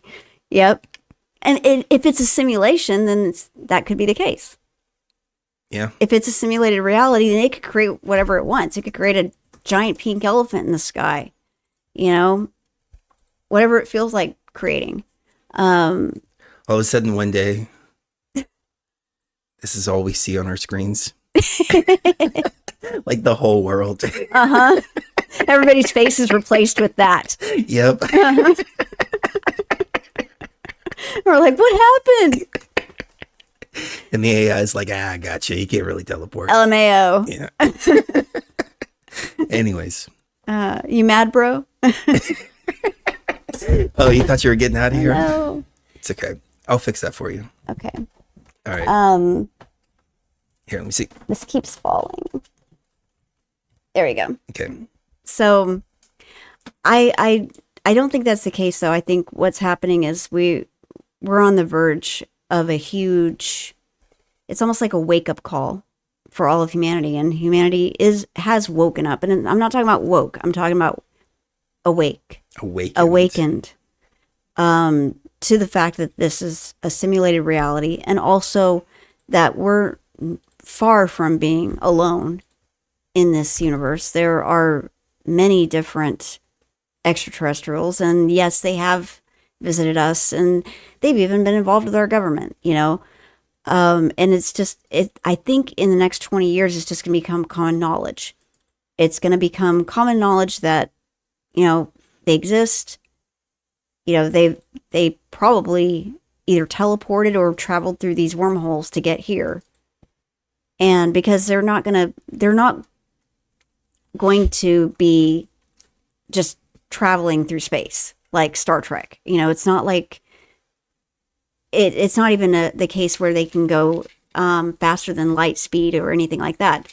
I don't even think that's possible. I think what they use is these wormholes or teleportation technology. And they have been visiting us for thousands and thousands of years. And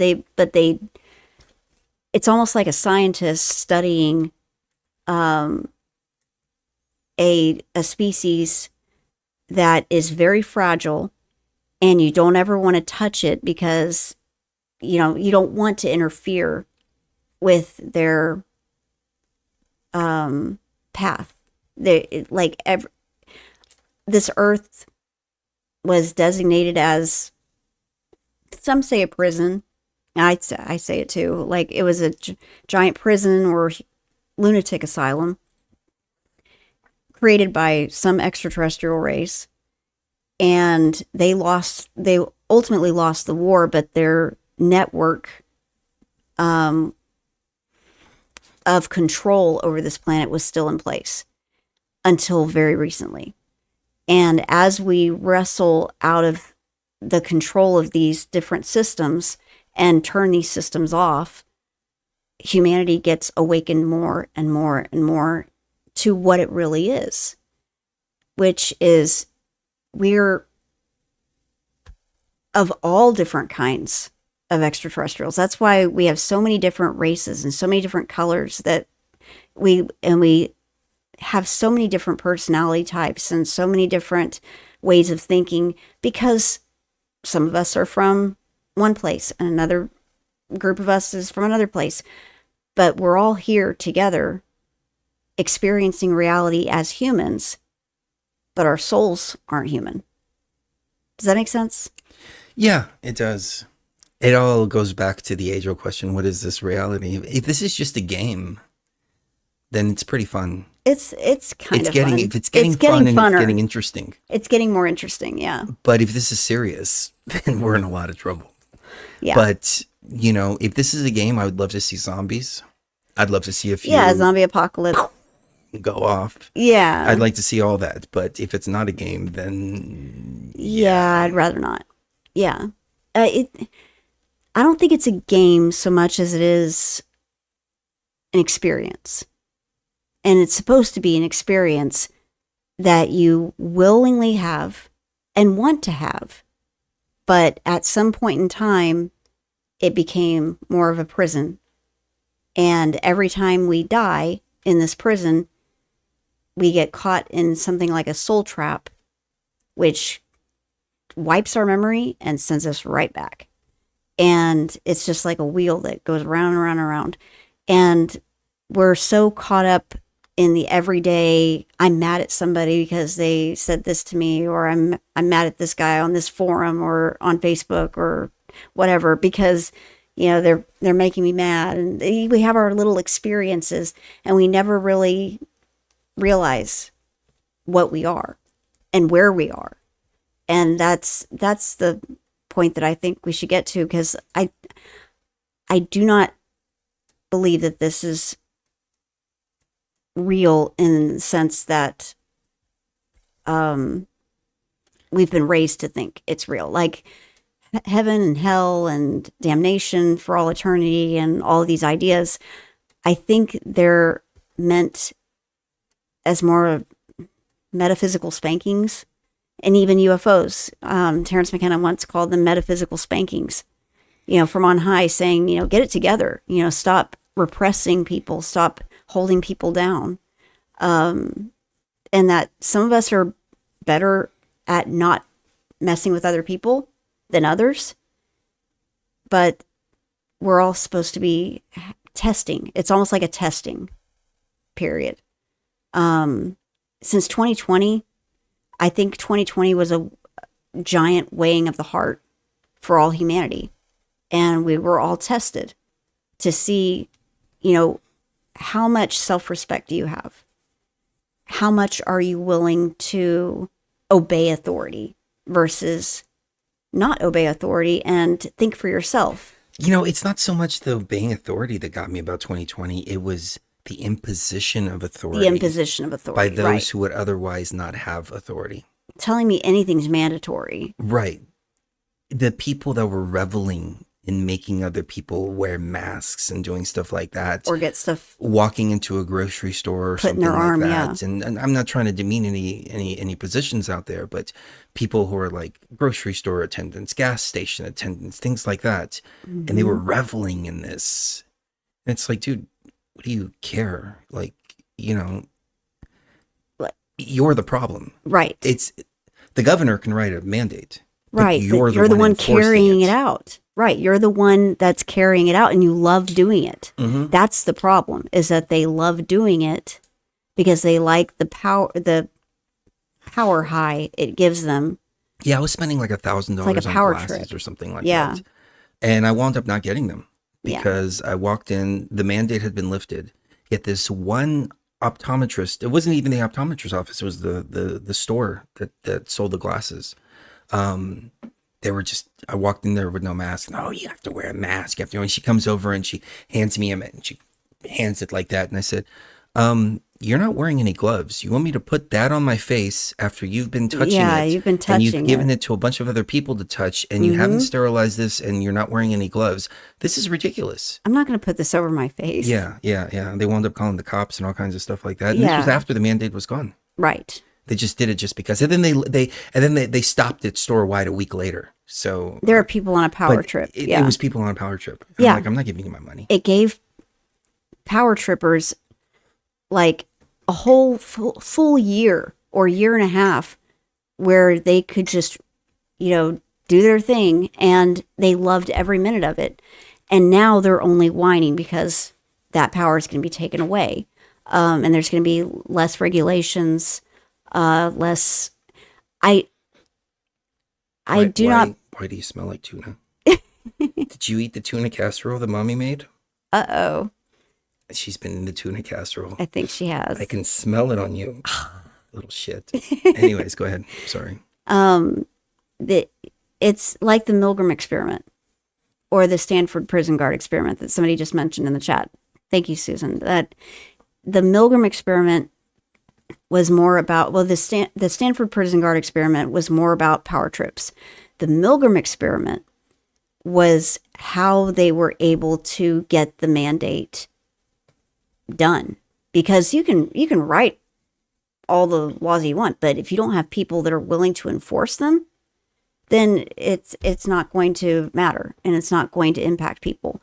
But the fact that they had people, just like in the Milgram experiment, they had people that were ordered to shock other people, and despite them crying or screaming or anything like that, if they got an answer wrong on a test or something like that. Well, no. Let me explain it for Yeah. people that don't understand. Yeah. So this was an experiment. They got the experimenters there, and there was somebody on the other side, in another room, and they were asking them questions. And they were telling them that this was helping them with their memory and with their brain functionality, and raising the shock level every time they got a question wrong would actually help them. And so there was an authority figure telling them to shock the other people. The other people on the other side were just actors, but they would get a question wrong, and the actor on the other side would, oh no, please don't shock me, Please please stop. don't. And some people would sit there and they would look, and this is all filmed. Some people would sit there and look, and the guy would be like, should I do this? And the authority figure was like, yeah, you have to. And he would shock them 180 volts, 220 volts, keep going up and That's up and up and horrible. up like that. Of course, nobody was getting shocked. But Right. it was just showing that people, and especially when they thought it was for somebody else's good.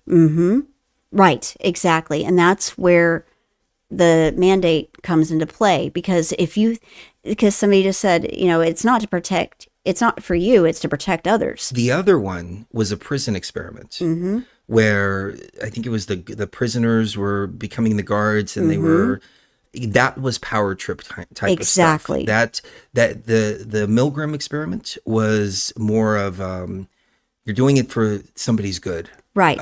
You're doing it because authority's telling you. The other was a test of how people, once they're given power, then how they exercise it and how they take advantage of it and how Exactly. they revel in it. yeah, they revel in it because and I think the prisoners becoming the guards themselves, that would mean payback. That would mean, I get to be in power now, and it's a breath of fresh air for me, because I'm constantly, always under somebody else's thumb. I get to be on top now. And that's way different from the Milgram experiment, which I think is more relevant to why we had so few doctors come out against all of that. We had so few doctors that were willing to step up to the plate and say, hey, this isn't good. Well, we had few doctors that you heard from. Right. Yeah, exactly. Because they were all, anybody that did say anything was censored Yeah. for years. But anyways, So, let me be the first to say, I'm not the first to say, people have been posting this all over social media, but I will not be taking the UFO vaccine. We're not You even know? taking any of them, but Yeah. yeah, the this is just such a weird time. It is such a weird time right now. Isn't that crazy? Just all of a sudden, we have all these scientific breakthroughs that just make science fiction science fact. Just suddenly, at the end of There has to be 2024. something to this. There Either has to one be of two something things is coming. true, and I guess we can leave people with this. Actually, I don't know if I want to go here because it's kind of a buzzkill.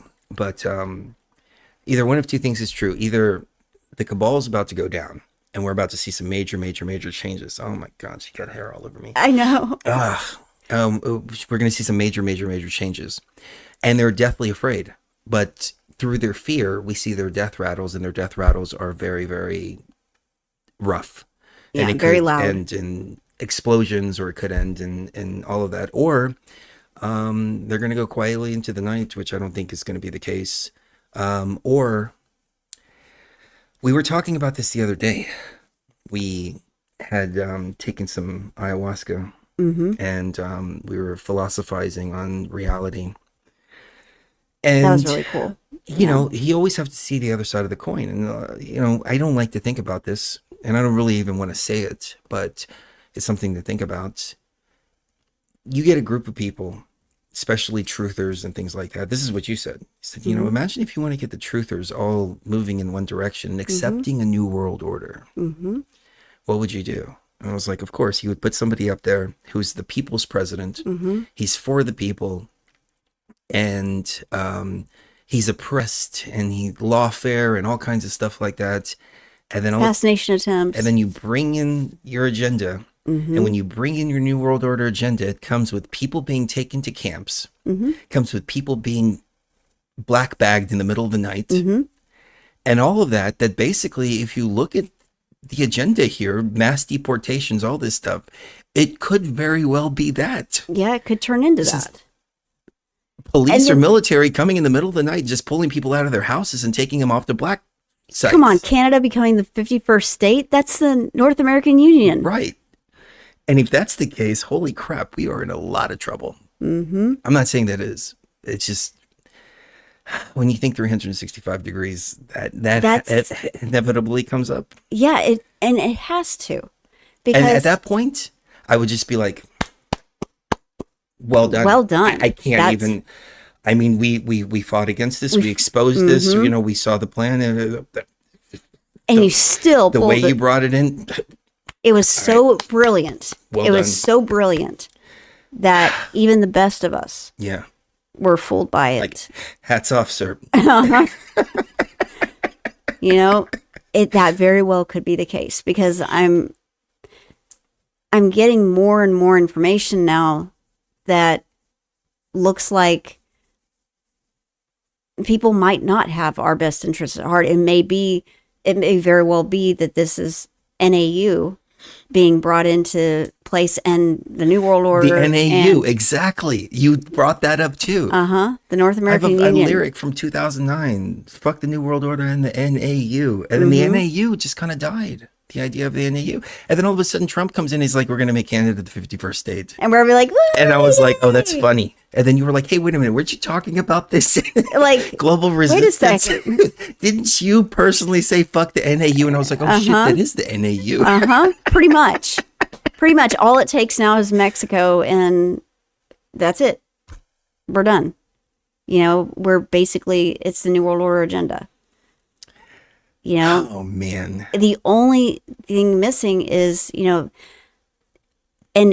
if we see this, then I'll know for sure that it was a wolf in sheep's clothing type of situation, and it was brilliantly executed.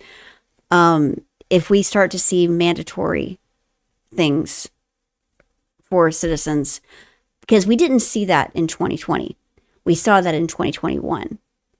After Biden went into office, then it became mandatory. If we don't see that, then that's different. But when somebody says, I'm going to take care of the women, whether they like it or not, and this is what's going to happen, I'm going to execute drug dealers and, stuff like that. and they actually That- look that like made me they're raise an going eyebrow. to, that actually, it But actually looks now like they're he's going to do changing his that. tone. He's saying it's not drug dealers here. He's talking about people that Yeah. export fentanyl from China. Right. And he's pushing China to implement death to people that are exporting fentanyl.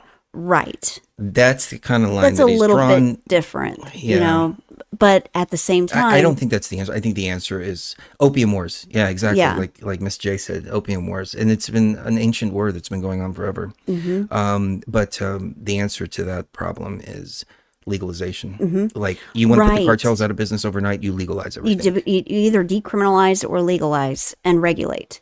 Yeah, And that way people are safe. You know, if they really have the and then Safety Pfizer as a can give concern. you your recreational stuff. I guess you're screwed anyway. It goes. no Isn't it? matter what we do, we're screwed. You know, That's it's why just the I try lesser to of keep two an evils, optimistic maybe. mind. Trump 2024 with Elon Musk, it's going to be great. It's going to be huge. We're going to get back to a place of sanity, and the deep state's going down. That's the That's only what way we're- that I can look at it. And Yeah. go, all right. There's I can hope. sleep better at night. Yeah, there's that hope there, and I'm hoping see. it's not We shall see. hopium, you know. But I don't know. Well, it's so controversial, in my own mind. Of, you know, what's the real agenda here, and what's really going on, and what is really going to happen versus what we were told was going to happen. How many people are they going to deport? Is it going to become an Auschwitz type situation? Right. I was just about to say that. What I'm interested in is seeing how this plays out. Yeah, me too. Are they going to go door to door? I don't think they have the manpower to do that.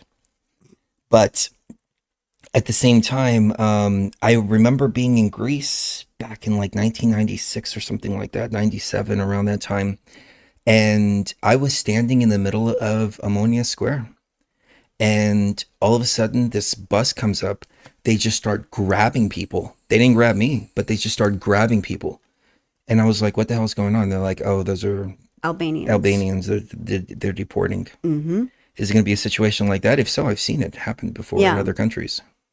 Well, they're already saying they're going to do that, and they're going to put them on military bases, in giant camps that they're And train building. them for civil war. No, they're building dorms on military bases right now to house all these migrants, and they say they're only going to go after the criminal ones first, and that's like 700,000 in the first year or something like that. But then, is it going to expand? Because we saw it expand in Germany, we saw it expand in Russia, we saw it expand in China. We've seen this happen before. This is not new. This is something that's happened before, and it didn't turn out very well. I do have to say, I probably shouldn't even go there. There was a Please. speech from a German leader in World War Oh, yeah. II that I was watching an AI rendition of it in English. Mhm. And I was like, holy shit, this sounds so familiar.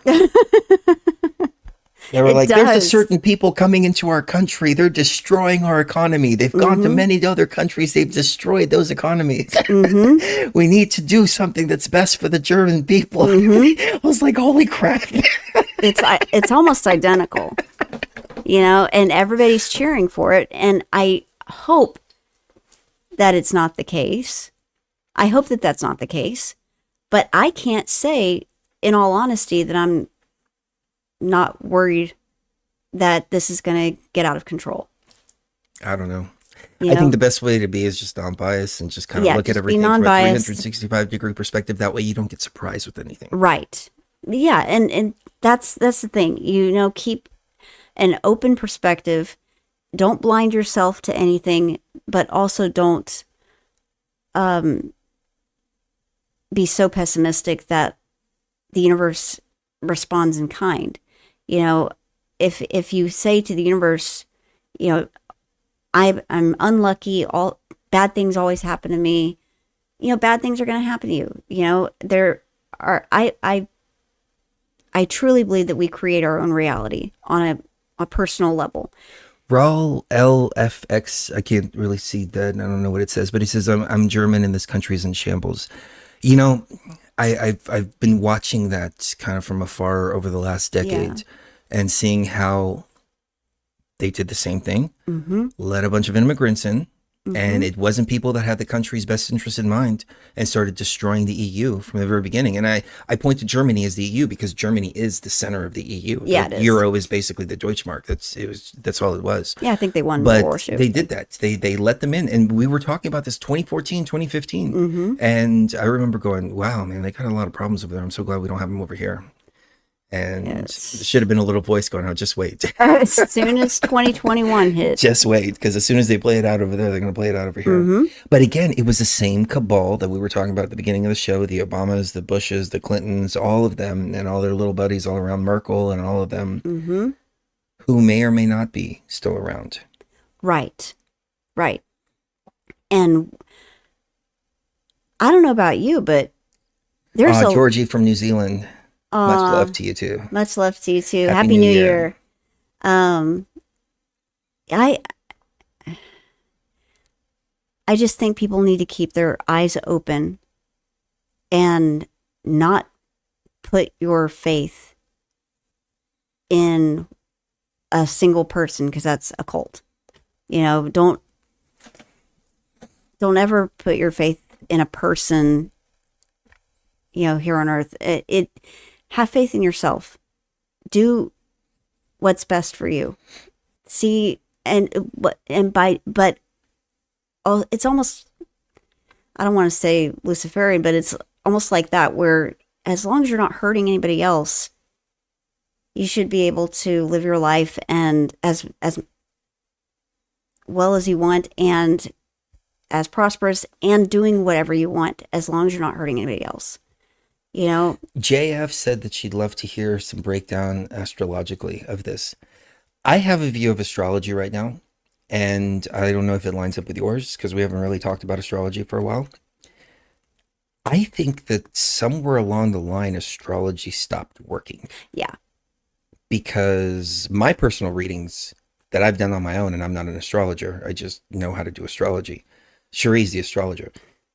They've been completely out of whack with everything that's going on. Yeah. Like, especially personal astrology. It's been like completely out of whack. So there's some not kind working. of interference that has changed that. Now, I don't know if you would agree or disagree with that, but that's what I've noticed from my personal No, I've experience. noticed that too. And that's why I haven't really done astrology as much lately, because it's not relevant. Like there's an interference. Yeah. It could be because the system is shutting down. And that falls to the wayside when that happens. Or it could be because the wheel isn't turning anymore. And because the wheel isn't turning anymore, it's not relevant to your personal experience. Or it could be that we're so connected to technology that we're not feeling the energy from the planets. Ooh, I didn't think about that. Yeah. It's Because so I'll much do- interference. I'll do small transit charts for the day, for the Bluetooth weeks. and stuff. And what I have found myself, because I haven't been doing too much astrology, is I'll go back and do the last week's astrology or the 2 weeks prior and line it up to see where were the stars positioned compared to what actually happened. Am I just a slave to the stars? Because that's what I feel that astrology is. If you know astrology, then you don't have to be a slave to the stars. If you don't know astrology, then we're just slaves to the stars because the energies work like that. But I've had some really damn good transits and some really bad freaking weeks, or vice versa, you know? So, Right. and this is looking in hindsight with the big gaps of not doing astrology. So, Well, and I think Bluetooth and Wi-Fi and all of that could be interfering with the planet's ability to affect our behavior and affect our thought processes and our emotions and stuff like that. I have always, ever since we got into the simulation theory, that from that point on, I saw it as more like a computer system where you have different elements. The planets are different elements that make up the programming of you. Not you and not your soul, but the programming of your personality in this life. And if your sun is in one sign, then you're going to be a certain way with your ego. If your moon is in another sign, that makes you a certain way with your emotions. Mercury is the mind. Venus is, love and sex and things like that. Mars is the warrior. Jupiter is like the grandfather that gives you presents all the time, whereas Saturn is like the grandfather that spanks you all the time. That's interesting. JF said that the energy seemed to be 2 weeks off. I never really looked at it like that because, like, when was it? Last week or the week before? I did a little transit for myself, and it was like, this week's going to be great. You're going to meet these people. You're going to do this. You're going to do that, and everything like that. And then, boom, I get hit with norovirus. Norovirus. Yep. Oh, it's terrible. From like some bad meat that I ate or something like that. And I was like, I was like floored for that day. And then the next day I was feeling like yucky. And then the day after that I was feeling yucky. And I'm like, where's all this great things just supposed to happen? Yeah, exactly. Well, that could be because time is moving faster. Okay. And because time is moving faster, that's another reason why astrology doesn't seem to be as relevant. Because if you speed up the system, it throws everything out of whack, and you're likely to think, okay, well, this is how the planets are going to affect me next week. But that was 3 weeks ago, because time is moving so fast that you've already passed through that, and we need to basically adjust to the time, because the time is moving faster. I'm trying to find the article about that, because they have proven that time is actually moving faster than it was. It's just slight, but it's speeding up. That process is speeding up. And even Terrence McKenna talked about this in the 90s. Well, why don't we hold that subject? Oh, yeah. Until tomorrow. Yeah, and then we'll do... And tomorrow we will reconvene at about 9 p.m.? 9 p.m. No, about 7 p.m., maybe 8 p.m. Maybe 8 p.m. 8 p.m. Yeah. Our Pacific time. Pacific time. About 11 o'clock Eastern, so we can spend New Year's with everybody. Yeah, that'll be good. Starting on the East Coast and everything like that. And we can talk about time, and we can talk about time Oh, waves, that'll be good. And we can talk about timeline shifting, and we can talk about everything that has to do with the passage of time. That'll be good. But at least we're not burdened by things that were unburdened, and we're not unburdened by the passage of time. Or whatever the That was such a freaking dumb word comment. salad she was saying. Yeah. Yeah. Oh I'm my so God. glad it didn't go in that direction. Could you imagine? I mean, we have a bumbling idiot for 4 years, and we have another bumbling idiot for another 4 years. At least, if they're going to bring in a new world order, at least have somebody smart at the helm. Somebody that you can go, well, okay, it's a new world order, but at least, it's not a bumbling idiot with dementia. Yeah, and at least the rest of the world isn't messing with us like they were. Yeah. And they don't feel like they can. That's the only thing that I have to say about that. I think it's going to be better than it would have been. But remember who you are and who you were 15 years ago and what you stood for. And compare that to what you're advocating now. And really ask yourself, am I advocating the New World Order? Am I advocating that they implement the NAU? Am I advocating that they turn it into a world government? Or, are we on a track that's freedom for everyone? And because like I said a few months ago, China, their people are fighting back. Ooh. Sorry, I don't mean to interrupt. It's just Jay Money said something really interesting here. And I have to look into this, but thank you for the comment. Luigi killed the CEO in an assassination, but didn't kill the CEO. He's a plan to gain access to Diddy. So he can have him killed. Be ready. Diddy's attorney is married to Luigi's attorney, both protected custody. Oh, that's interesting. Well, they're in separate units at that jail, but they are in the same prison. That whole Luigi story, I felt like something was weird with it, because the first impression that I had is that the CEO was doing something that was against the benefit of the company itself, or maybe was going to blow the whistle or something like that, and they hired a professional assassin. Yeah. And then they pinned it on this guy, This Luigi guy. Luigi guy. Yeah. But something like that, a plot like that is really interesting. I don't buy the official narrative surrounding that, and everybody's heralding him. Oh, look at this hero and this and that, and maybe he is. I really don't know, but I don't think so. I don't think anybody's a hero for murdering somebody. Yeah, I don't think people should resort to that kind of stuff. You can make a point and make a statement without.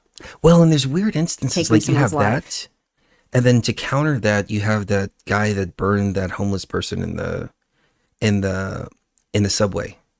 Like just lit a homeless person on fire. Yeah. But then, okay, see, like, I'm so esoteric in my thinking that the first thing that I thought when I heard that was, man, that sounds like some Constantine shit. Yep. Like, it's like a Constantine guy, like, fighting vampires in the subway and burns them up. And then the mainstream media is reporting, a homeless person was burned up. And I'm like picturing like, some vampire or demon or something like that. I'm like, wow, there's a spiritual war going on. Now that obviously is what goes in my mind first before I'd say, all right, brain. Okay, let's put this to the side here and let's actually read the article. Right. But yeah, at this point, remember that guy that bit that other guy's face off? Mm-hmm. I think that was a test. That was an experiment that. Speaking of, what's been going on lately? I mean, obviously, but there have been so many beheadings here in the United States that it's freaking crazy. Yeah. Like we were just finding like Sheree got on this kick where she's watching like real crime and interrogations and stuff like that. And I used to do that like, 5 years ago or a couple years ago.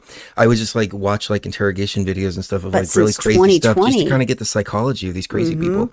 Since 2020, she's been finding like one after another, and we've been watching these people like confessing. And this guy was like, yeah, I just wanted to know what it was like to murder somebody. And I was curious. Yeah, I was curious, and I pulled up, and he got in the car, and I cut his head off, and I did this, and he's just like totally calm and cool and collected about the whole thing. And the cops, like he was like so cool, like the cops didn't even put him in handcuffs, right? Like took him to jail, like without handcuffs and all this stuff. And I'm like, what the hell is going on here? And you're like, look at the eyes, look at the eyes. This is all from the. Yep, exactly. Yep. That executive functioning has been so bad that people are killing their family members, people are killing their boss, or, just, because they feel like it, or they're curious about what it would feel like to hurt somebody like that. Or, they, in some cases, they don't even remember doing it. And then later they can't remember doing it, but they know they did it. And like, I'm watching these people be interrogated, and like, there's something missing from them. Like their reasoning to be able to understand why this is wrong, or even the consequences that they're facing. Right. The consequences that they're facing. And sometimes they even understand, like this guy was like, I'll probably do 15, 20 years for this. I totally understand that. And he's like, it's part of it. I just figured, I'll just get it out of the way now and, move on with my life later. I'm like, dude. He's 18 years old or 19 years old. A 19-year-old kid. Yeah. It's crazy. His whole life ahead of him. And that was just one of like half a dozen that we saw. Yeah. Are these just NPCs? Because that's different. That's not like that's not like killing somebody. That's not like, oh, well, I got into an altercation with somebody. Yeah, I got in a fight with somebody. Yeah. No, this was literally just, I'm curious. Well, even I'm curious and I want to do some Dexter stuff. Okay, all right, that's even a whole nother level. But not even self-preservation. Well, no, not that. But after that, it goes into, now I want to take the head. Yeah. Now I want to do this. The hands. I mean, they were showing the body cam footage of them going. He's like, he's going to jail. He's going to jail. He doesn't have any handcuffs on. He's just sitting in the back. And he's like, oh, by the way, officer, right here on this bridge is where all this happened. You should find some arms and legs over there. Yeah. And she's like, oh, really? She's like, okay, right over here. And pulls up over there and says, okay, yeah, we'll get a team to go over there. Pulls back over to the police station. The guy, she's like, oh, please, after you. And the guy's like, oh, well, thank you very much. And, oh, well, let me get the door for you, ma'am. So polite. Like, just what the fuck is going on? And then they Yeah. show the body cam footage and they go to the bridge and there's like 3 arms and 2 legs. Yeah. This is insane. There's two. There's both arms are there, both legs are there, but he took the hands and the head with him and hid him in his room, and his mom found him. It was just, it's not just that one instance. If it were just that one instance, I could say, okay, well, that kid was nuts. But it's happening so much, and it's happening so often since 2021. I would say there was during the lockdowns and the events that happened directly after the lockdowns and that made the lockdowns be lifted. I'm not going to say anything more than that. Those actions have caused people to lose the part of their brain that is rational and logical and even wants to preserve itself.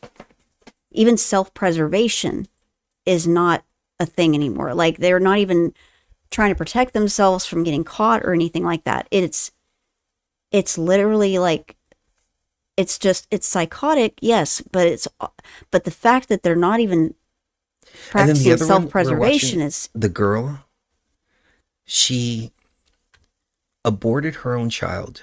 Mm-hmm. The child came out alive. Yeah. Then she starts sending text messages to the guy. Oh, okay, the problem's solved. Yeah. Oh yeah, she had your eyes, or she had your hair and eyes and this and that, et cetera, et cetera, et cetera. And then you look at the details of this and the way she's talking, she's like, yeah, I did this. And then I did that. And Yeah. And it's like no concept of the fact that any of this is wrong.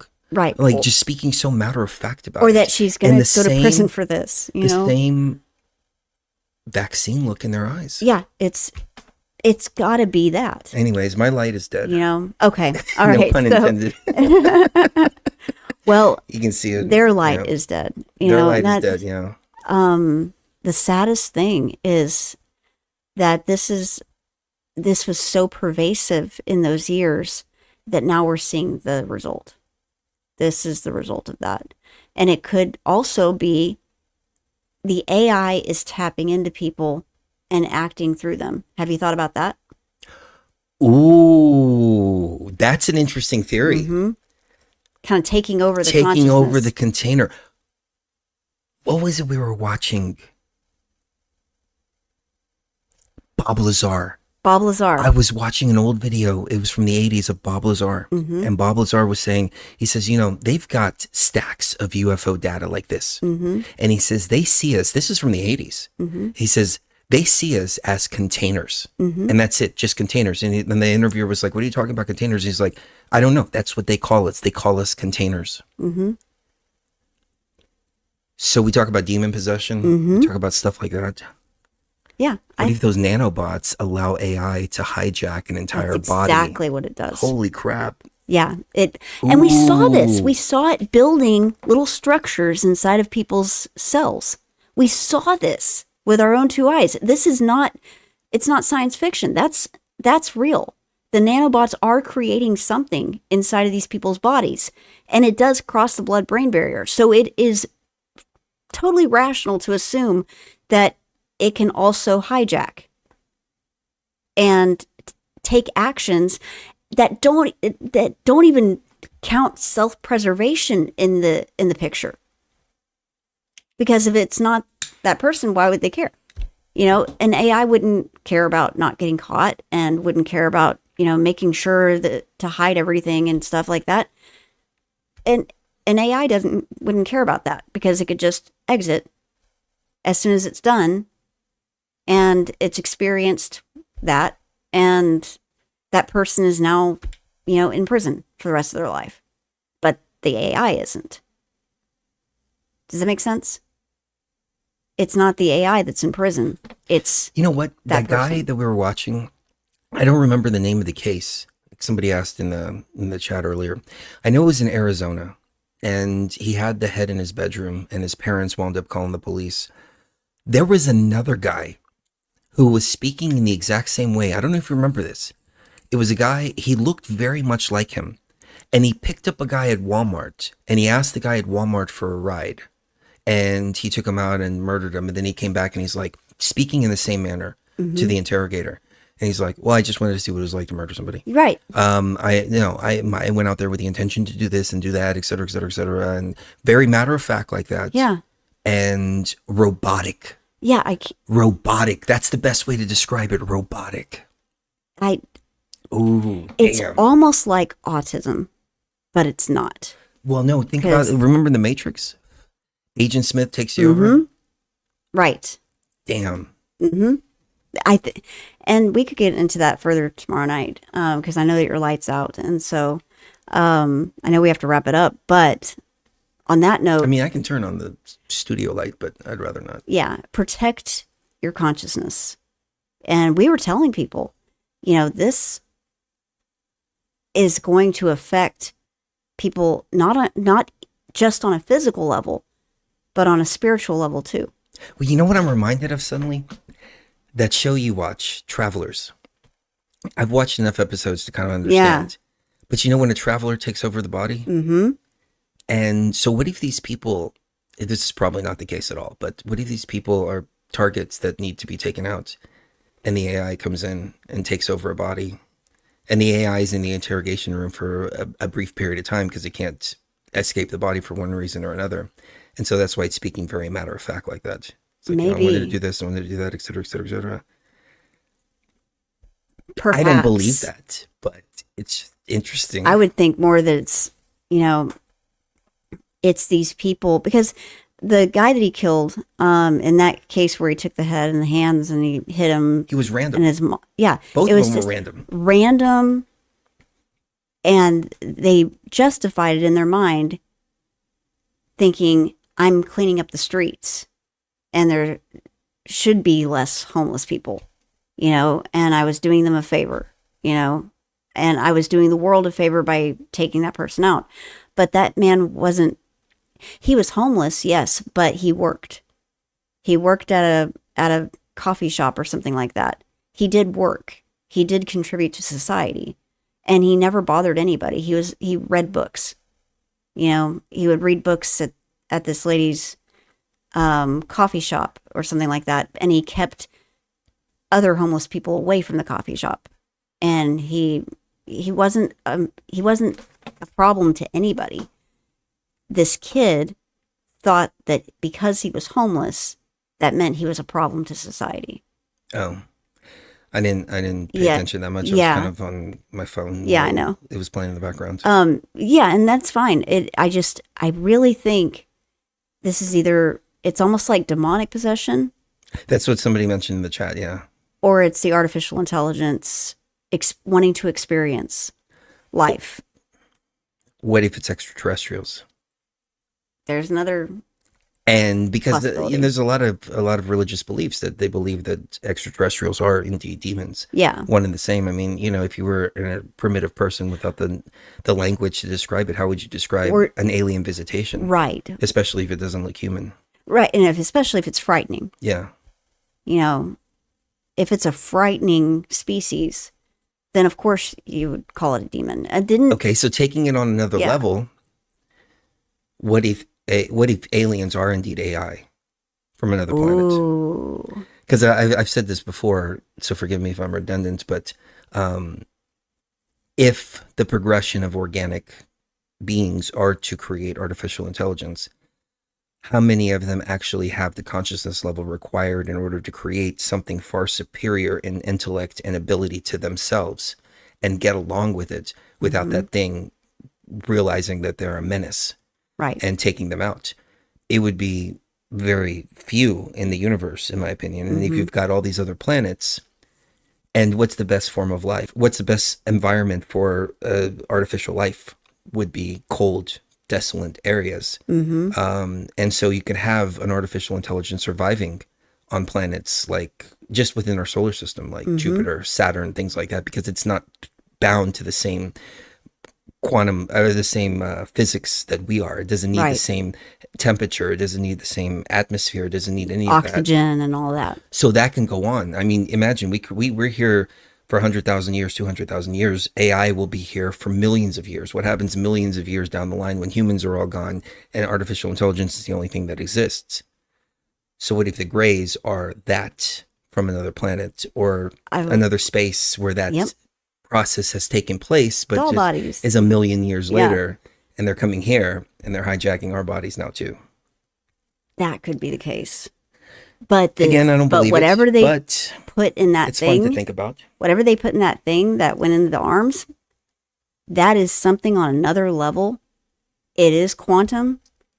It is powerful. And I've seen people that are unrecognizable now. Like, I cannot connect with them on an emotional way. They're gone.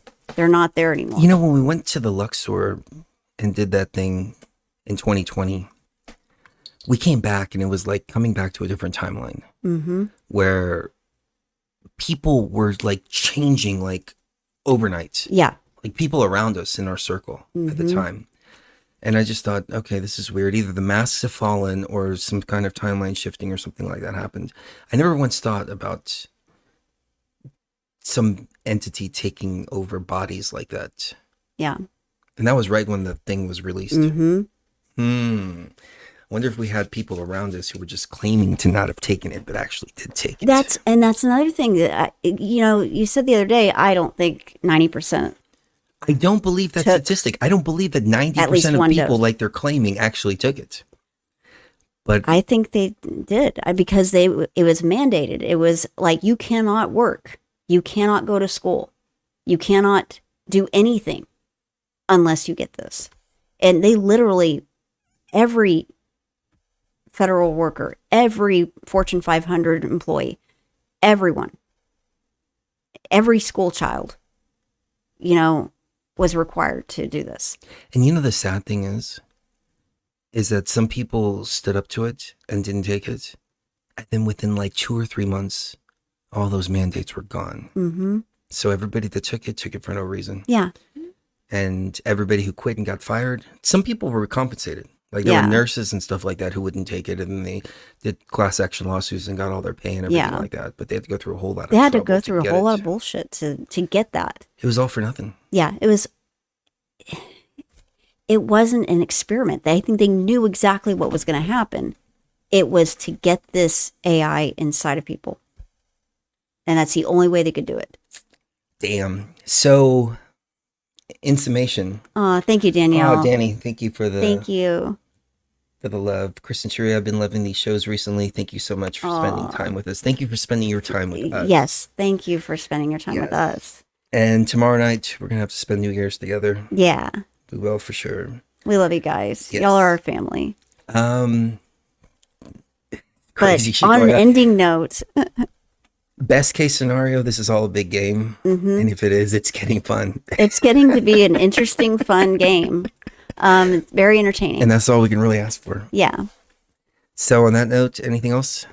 We love you guys. Love you. So much. And we're so happy to be able to be here with you guys. Whoop. Sorry. A little premature there. Yeah. But it slipped. We love you guys. It slipped in. And love each other, and do your best to be hopeful, even though things are weird right now, but keep your eyes open. Well, somebody said Squid Game tentacles. It's funny because I was actually watching the second thing of Squid Game just recently, and I was thinking that too. I was like, how perfect is this called Squid Game? Because it's, the demiurge is a giant squid. The demiurge is a giant squid. Yeah. And it's, when you think about the Squid Game, you think Squid Game is the name of the game that they played initially. But I was like, oh, that's pretty symbolic. But the second one really drives the point home that the squid is controlling the game. Yeah. And it's not just the name of the game they played at the end, but the squid is controlling the game. Yeah. And I was thinking, what a as above, so below principle that this entire thing is controlled by one big, giant digital AI squid that is spewing black goo all over the place. Yeah, and somehow was able to pull off getting inside of people and hijacking their consciousness. Wow. All right. Yeah. So Kiss the one you Cool. love right now. You never know when the last time is going to be. Thank you for hanging out with us. And we will see you tomorrow about 8 p.m. Eastern. No, I mean, 8 p.m. Pacific. Pacific. Yeah. Yep, that sounds good. We love you guys, and we'll see you tomorrow night. Or Love we'll you. see you tonight. Love you guys. See you even further Beyond the veil. beyond the veil.